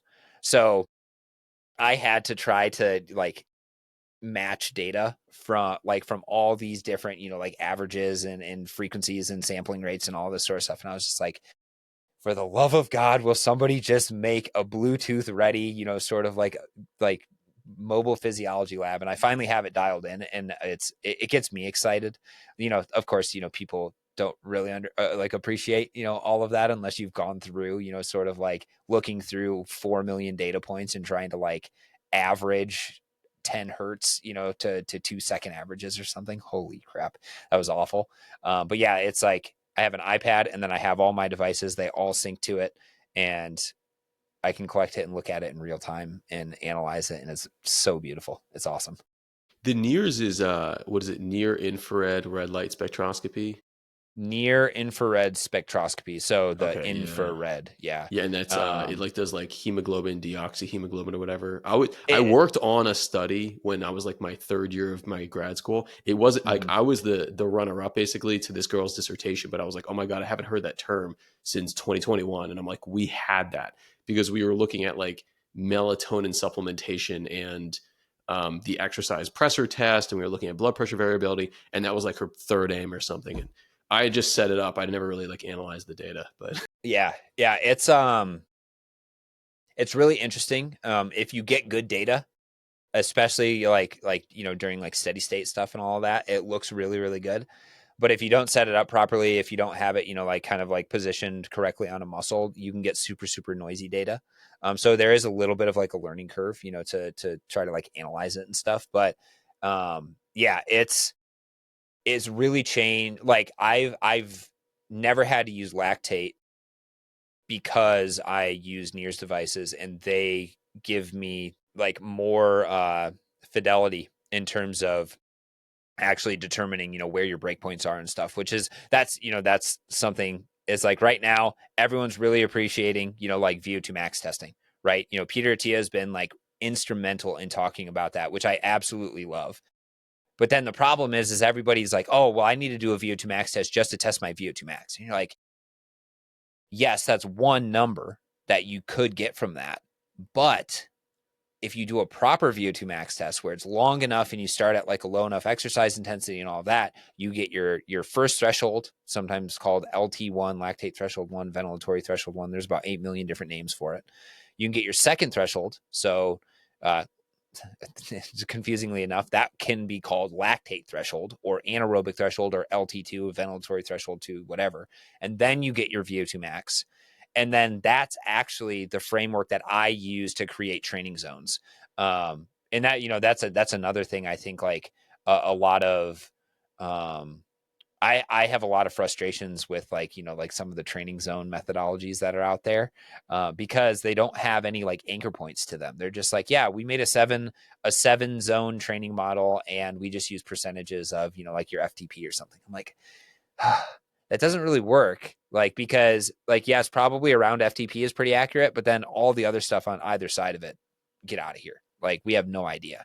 So, I've kind of come to the conclusion that doing something like a 4 or a 5, zone model where you have sort of like sprint capacity on, like, your all out sprint capacity on one end of it, then you have your VO2 max, then you have, moving down your second threshold, then you have your first threshold, and then there's sometimes something in between rest and first threshold, that we can detect, with things like NIRS devices, but that's just go easy. That's like real recovery sort of stuff. So that would give us what, like 4 zones, at the most.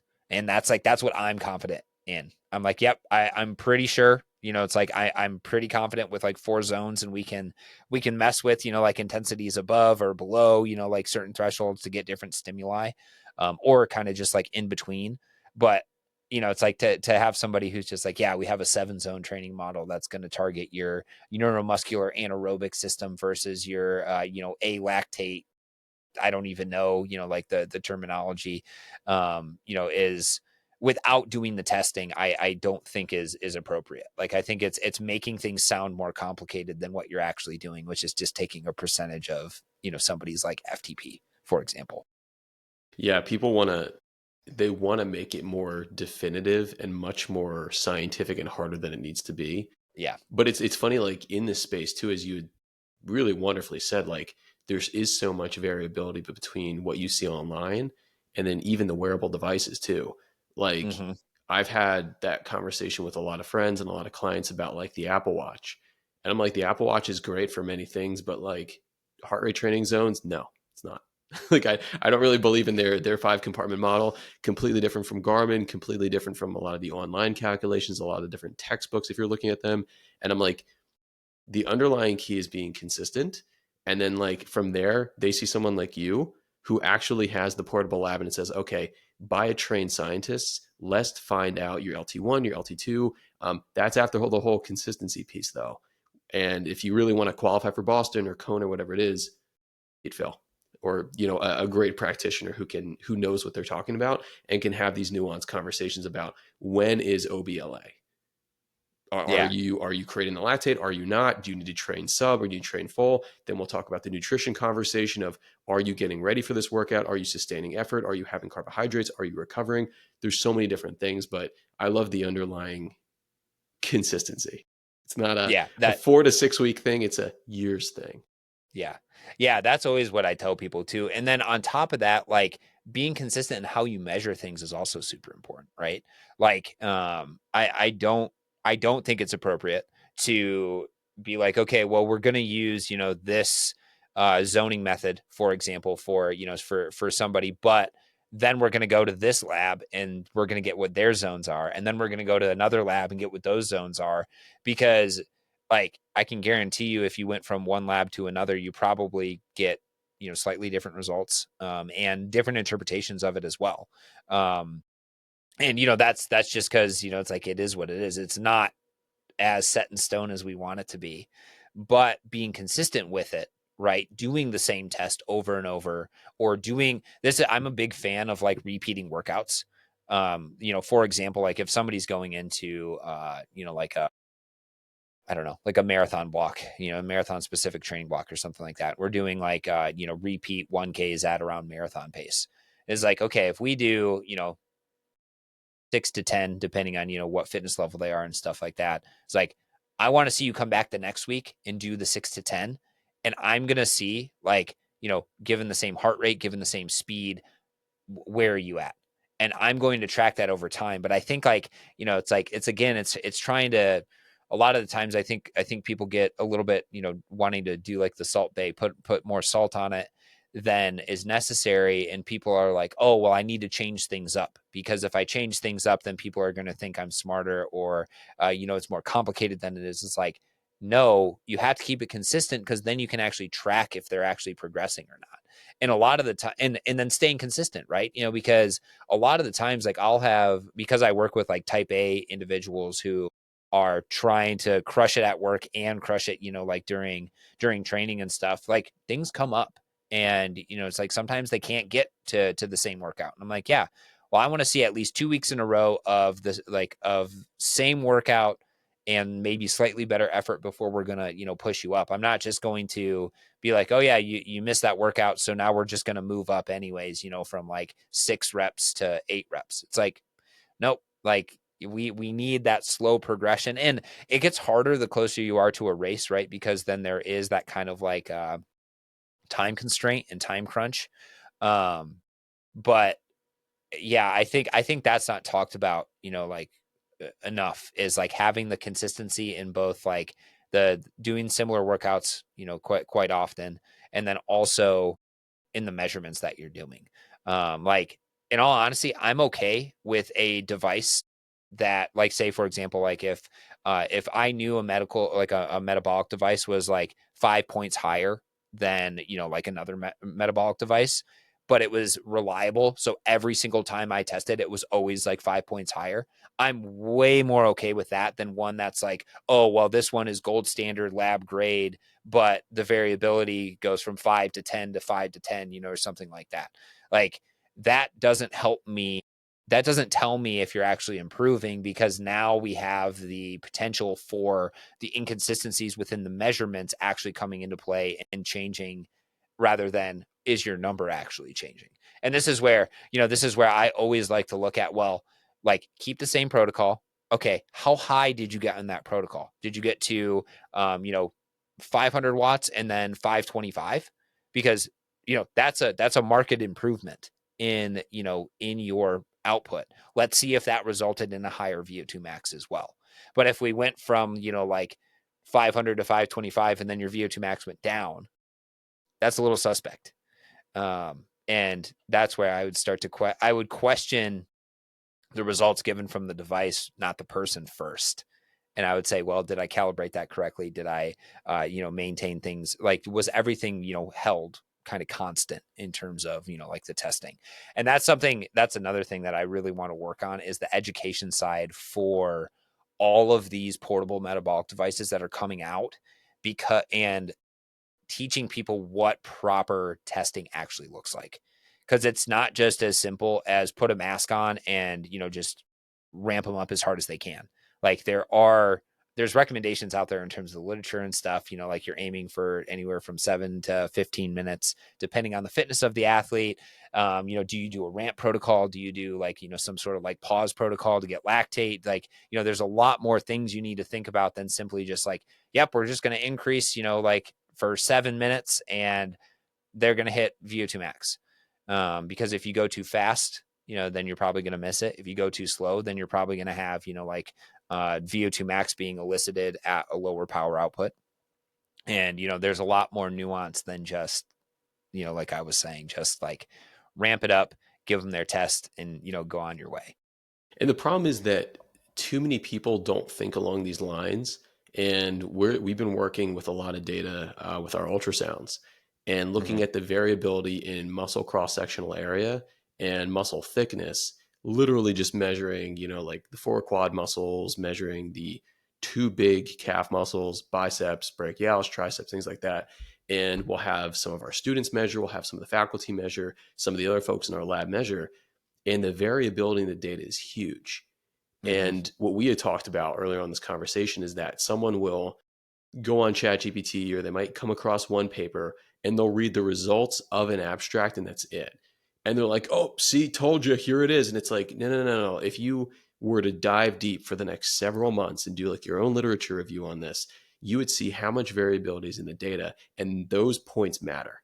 But people want black Mm-hmm. and white. But it's up to us who like obsessively think about this when we're watching a movie at night and we're with our like best friends, we're watching it with like our significant other, and you're like, huh, I bet there's a lot of variability if you move the ultrasound probe 2 centimeters distal to the muscle belly. Dude. And it's like, I'm like watching The Incredibles and I'm trying to like focus and I'm like, I can't stop thinking about this. I have to research it. So I stay up late Yeah. reading these papers. Yeah, it's, and that's with everything. And I think like so what then do companies do? Like, do you, and I've always been like, let's make sure that we are uh just forthright with like potential variability in the measurements and other things like that.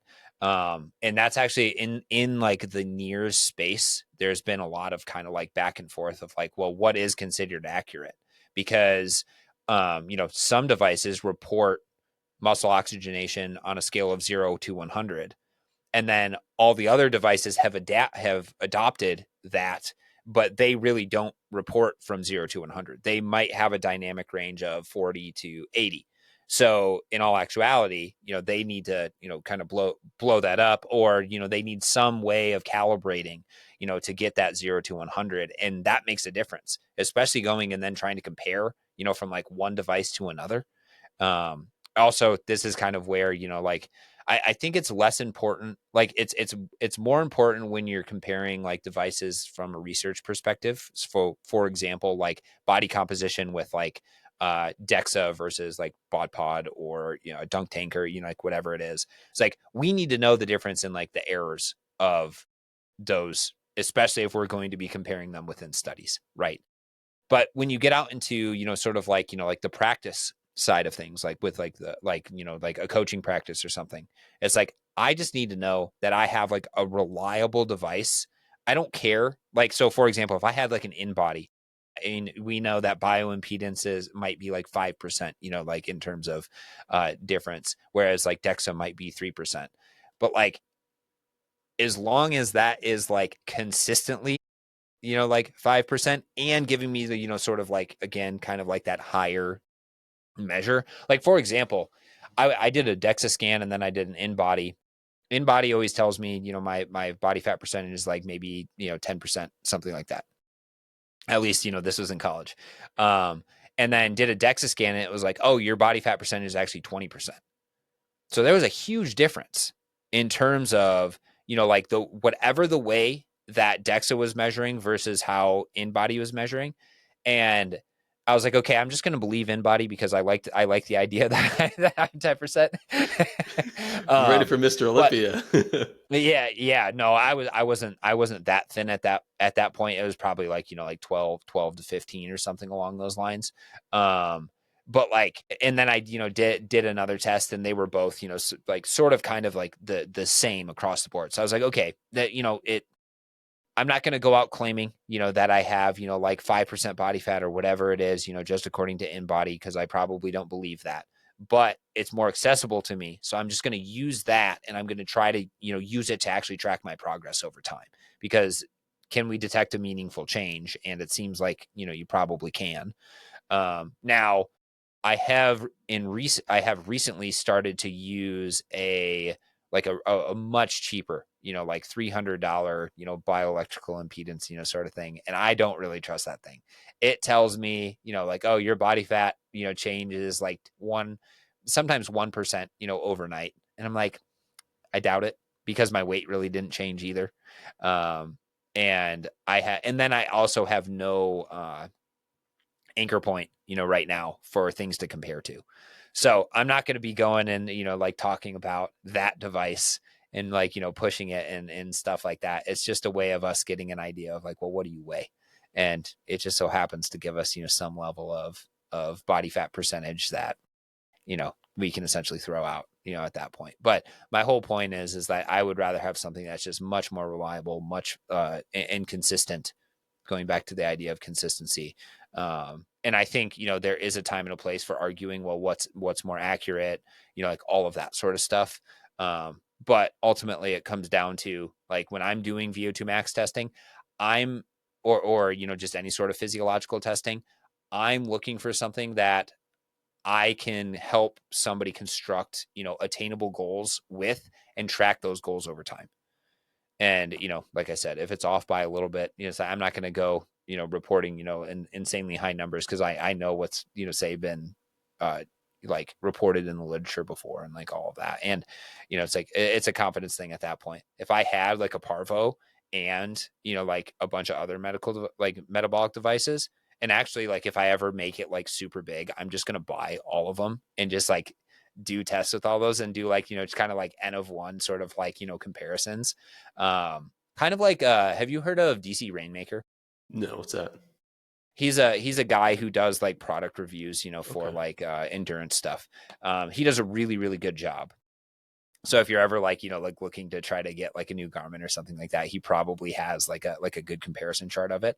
But I kind of want to do something like that where I get like all of these devices and then, just like, in my garage, just do tests on myself and like, get somebody else do a bunch of tests on them and just see like, what the error and what the variance actually are just according to, my N of one experiments that I do, because I think that would be really fun. Obviously, I'm not financially in a place to do that right at this moment because those things cost way too much money. But it's always something I'm interested in, especially with like with these metabolic devices, that are like claiming to be $500 and measure VO2 and VCO2. I'm like, if they work, then that's going to be a game changer. But I'm highly doubtful because no one else has been able to make it work for under, $10,000, five to $7,000 at this point. So I don't think that somebody is going to just come out with something that is now, like that much better. And at what, like a tenth of the cost, a hundredth of the cost to some extent. Yeah, I always like the intro to statistics that we had to take in like high school and college. And it was like it's like a target, and it's like if everyone hits a bullseye, that's accurate and precise. And if Yep. you're like everyone's just off to the left, it's like it's precise but not accurate. And I feel like with a lot of these measurements, I'm like I've talked with people about, bathroom scales and, Aura rings and Garmin's and Apple Watches and are you recovered or not? And I'm like, it doesn't matter. Like if you can track your trends every single day and it's around the same value, you can pretty much trust that. And people will just go crazy on the whole BIA versus, air displacement, water Yeah. displacement, DEXA scan, whatever. Oh, you were flexing. Oh, you were dehydrated, whatever it is. It's like, hey, if you're really looking to optimize your body composition in that example, if you eat nutritious foods and you exercise and you sleep well, in general, you're going to see the trends just visually in the mirror and even subjectively on how you feel more so than what the machine's going to be telling you. Like on the weekends, I always enjoy some, I don't know, some good food like most people do. And then like I usually don't weigh myself on Monday morning because I'm like, okay, like I ate something healthy. Because I know it's going to tell me I gained 2 pounds of water, but it's going to be like, oh, your body fat percentage went up from, you know, this to plus zero point 0.7 or 1.2%. I'm Yeah. like, yeah. So Yeah. I That's gained how many exactly what pounds of happens. fat from like two slices of pizza? Was it a 7,000 calorie slice of pizza? No, it's like maybe I had 500 calories in excess, but then I'll burn it off when I go run this hour. Yeah, or you stored more muscle glycogen, something along those lines as well. I actually, that's one of the things I wonder about is like, because I have, not huge weight fluctuations, but like every once in a while, like a couple pounds here and there, and it's like I know it's like no, there is no way that I actually gained that in terms of fat, but I imagine a lot of it has to do with probably, like either muscle glycogen repletion, maybe holding on to a little bit more water, which then could come from, like muscle glycogen. I'm like, man, am I almost constantly in a like not eating enough in terms of carbohydrate? Because every time I eat more carbohydrate or just, kind of eat more in general, it's like always kind of like goes up a little bit. And I don't know how to suss that out, but like that would be, that's like one of the questions I have every once in a while when I step on the scale and it's like, a massive change. I'm like, you know, should I just be eating more like carbohydrates or something? Like, do I need to like eat more? Um, but then I'm like, no, I probably don't because I'm pretty weight stable, as it is. I feel pretty good. I have, like good recovery generally. Um, and those sort of things. So it's like, that brain versus, like the logical brain that then, kind of like talks me down. I'm like, okay, yeah, I'm doing all right now. I mean, you could even make that case, and this is interesting to kind of piggyback off of that. If you wanted to make the case of the thermic effect of food and you had an isocaloric diet and you just shifted the dial, so to speak, increasing carbs, decreasing fats, you will be burning off more energy through the digestion, absorption, metabolism process because carbohydrates do have a higher thermic effect of food than do fats. And you're probably Mm. going to be better at your explosive workouts and your better recovery. Would it move the needle significantly because you're already a pretty high end athlete? I don't know, but that would be an interesting thing. I remember when I was training for my first 50-mile race and I was running around 12 to 18 miles a day. And it was a bit Damn. much, but I was doing that. Plus, I was doing full body workouts 4 days a week while I was doing my PhD. Like, it was insane. That's And that's that's insane, dude. it, Yeah, it that's was, the crazy. volume was amazing. And I did this 50-mile trail race and I did, I think, under 10 hours. And I walked away Nice. like that. And I wasn't even tired. I was like, all right, cool. Yeah. And I literally just, I Well, went out. because I mean, you were hitting so much volume and the strength training stuff too. Like, I think that's a really underappreciated aspect of like ultra training is full body, like true heavy strength training makes you so much more resilient and like gives you like better recovery ability. Again, as long as it's not interfering with kind of like more volume in a sense, right? Because at the end of the day, like an ultra is going to be low, high volume, activity. So it's like that is a case where my tagline doesn't work. Where it's like, yeah, PR your next race in less than an hour a day. It's like that's not going to work, guys. Like if you want to run like a 50 mile or a 50K, it's like you're probably going to have to do a little bit more than that in order to actually like be at your peak. But yeah, so you were doing 12 to 18 miles a day plus what were you calling it, hybrid training at the time? Because that's what I think people would try to call it now. I've been doing this since I was 15. So it's Okay. been 15 years. Yes, I've been doing this Yeah. since 2010. And Damn. I don't know. I'm restless. I love to lift weights. I love bodybuilding. I've had some bodybuilders on the show. I haven't released the episodes yet. I'm super pumped for that. I've Nice. had on some ultra marathon runners. I have had on some triathletes, and so I have these two opposing loves. And Hmm. for me, it was just like I had a tough upbringing, some stuff going on, and running, lifting was always a part of what I did, and it gave me a lot of confidence. In my first couple of marathons when I was 17, 18, I placed very high, and I was like, okay, there's something to this. But I also had these big shoulders and these big arms, and I was like, okay, that's cool too. When I had already run maybe 30 or 40 marathons before my first ultra. And then the ultras, I kind of just ran away with it for like 2 years, and I ran 20 ultras in 2 years. Dang. 50 milers, 100 milers, 12 hours, 24 hours, things like that. I didn't like the 100 miles and the 24 hours because it was like a lot of walking, but like the 50 milers, run through the finish line, eat it up, loved it. But I mean, the volume was insane, but I was progressively overloading in the gym. I was eating around 4,200 calories a day, getting in easily 200, 250 grams of protein, just whatever I could get in. And I was progressively overloading in the gym, mainly zone two training, not a lot of intensity, but I felt great. I was around 26, 27, 28 years old. So I was getting to the end of my 20s. Felt great. And now I kind of scaled it back to marathons because I live in Florida and it's just too hot here. But Yeah. it Yeah. worked for the time being. I had a lot of fun with it. And I'll see what's up in the future. But yeah, I mean, the strength training was an underappreciated part because I was easily the biggest person out there. And I wasn't that fast, but I never got injured.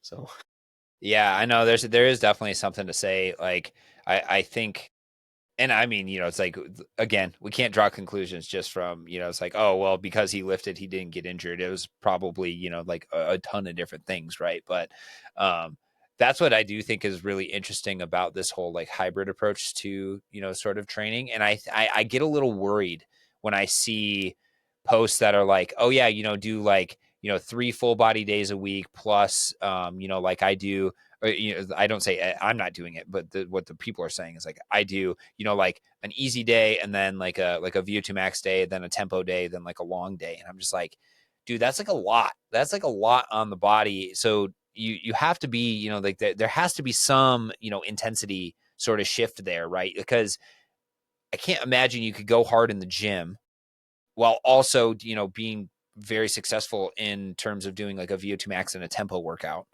at the same time. So I think it's like one of the things that it, kind of pops up in my brain is like, well, maybe because you were doing like the really low intensity stuff that was allowing you to accumulate that volume and that mileage, and that's exactly what you need to do again for like the ultra races. um and it's like, yeah, maybe you could have gotten eked out a little bit more, like running fitness and speed and stuff if you were doing, like an interval workout once a week or something like that. But that also could have been the straw that breaks the camel's back, right? And then you could have been, it's like not consistent. Um, And how has your training changed in terms of now doing like marathons instead? What's funny was that when I moved to Florida a couple of years ago, I just do a whole lot of treadmill training because Hmm. it's just so hot here all the time. Even like yesterday, it was like 82 degrees and humid, and I was like, okay, Ugh. kind of just want to stay inside and run on the treadmill, or I'll I have a bike downstairs and I hit the bike quite a bit. But my Achilles has been a little bit tight for the past couple of years. Not a couple of years. I'd say like 1 year off and on. I ran a marathon 2 weeks ago, and I have two more marathons coming up in November.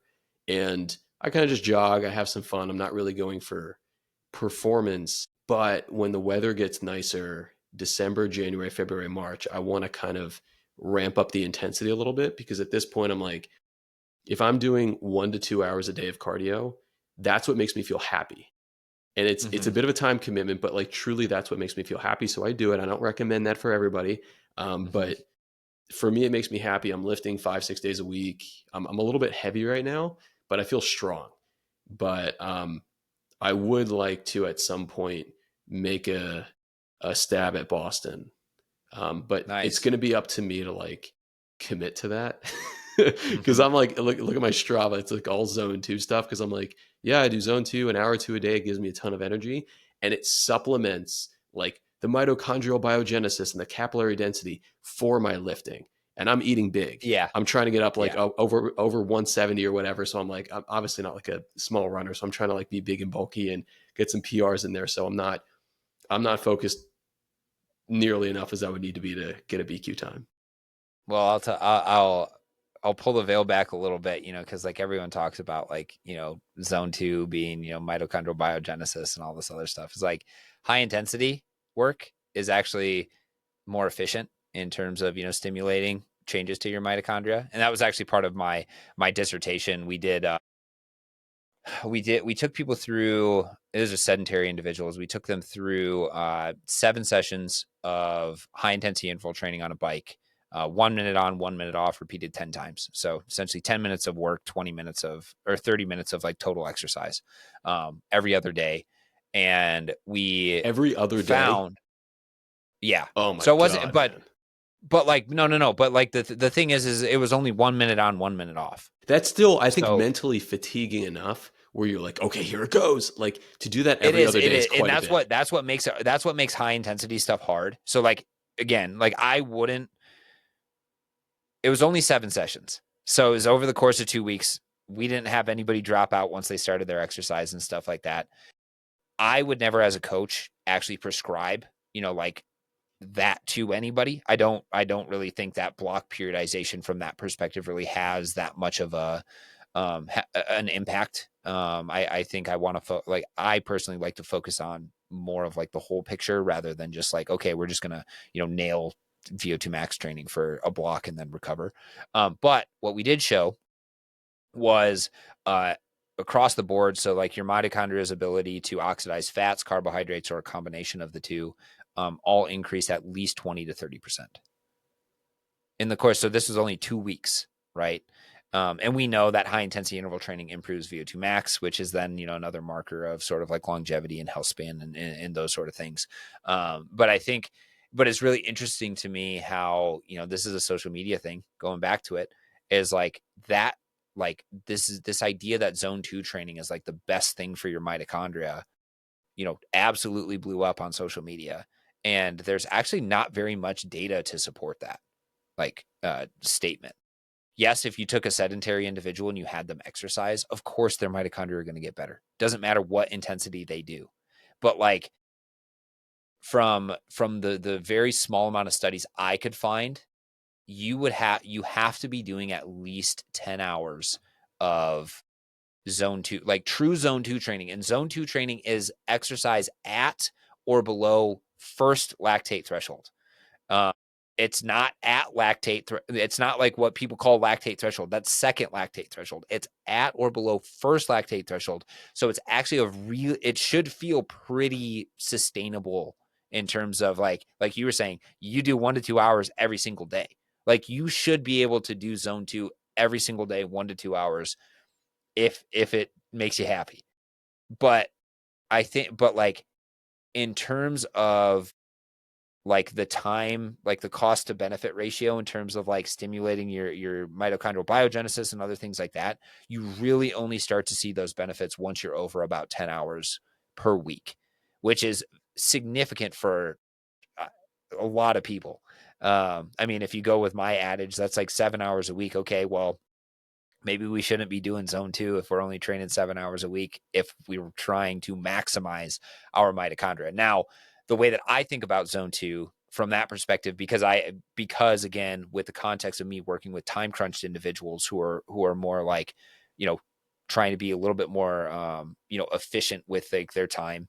I always approach it like, okay, well, specific session, like, like a long session, and then an interval session, and then we can fill in the rest with like zone two stuff. But the zone two now acts as like more recovery and ability to get more volume in because you simply can't do, more high intensity stuff. And I think that's kind of what's lost in those debates is like we see all these like elite level athletes and we're like, look, they're doing so much volume. You're like, yeah, but they're also doing a shitload of high intensity stuff. Like a lot of these guys are doing like 3 hard sessions a week. And the 3 hard sessions is a staple pretty much across the board. Whereas the volume difference is then kind of like the add-on to everything after you've already established kind of the ability to do the harder stuff. And so that's a little bit like how my brain thinks about it. Um so if you wanna do like Boston or something, let's sit down and talk and you know I can give you a little bit of like checks. I trust that you be able to, like program your own stuff and all that, but I'd be more than happy to just like walk through and talk with you about it and, see what you could do to, kind of gear up for Boston. Cause like for what is the age group cutoff for 30-year-olds like still sub 3, like 250 something? Yeah, I feel like it's going down every It's pretty year. fast. Um, And then it's like on top, so that's like 652 miles or something. yeah. Um, No, I yeah. mean, So it'd be a fun like scientific experiment, and you're the first person who I would definitely go to for that dude, sort of I, thing. I would I would be happy to talk to you about it. I do have to get going though. Yeah, no, me too. Here Yeah, soon. no, thank you for coming on today for so long. I feel like this jives super well. Where can people Yeah. find you? Yeah. So if you made it all the way to the end of this episode, you have to go follow me on Instagram. My Instagram handle is at Dr. Phil Batterson. And if you're interested in more of this sort of long form, sort of nerding out like stuff, I have a podcast. I haven't really posted to it very often lately. It's got almost 100 episodes. It's called the Critical Oxygen Podcast. You can find that on Spotify and on YouTube. And yeah, Mike, this was super fun to come on and talk. It's always great to meet a fellow like-minded, sort of science individual. And I hope this is the first of many conversations that we can have. Absolutely. Thank you so much, Phil.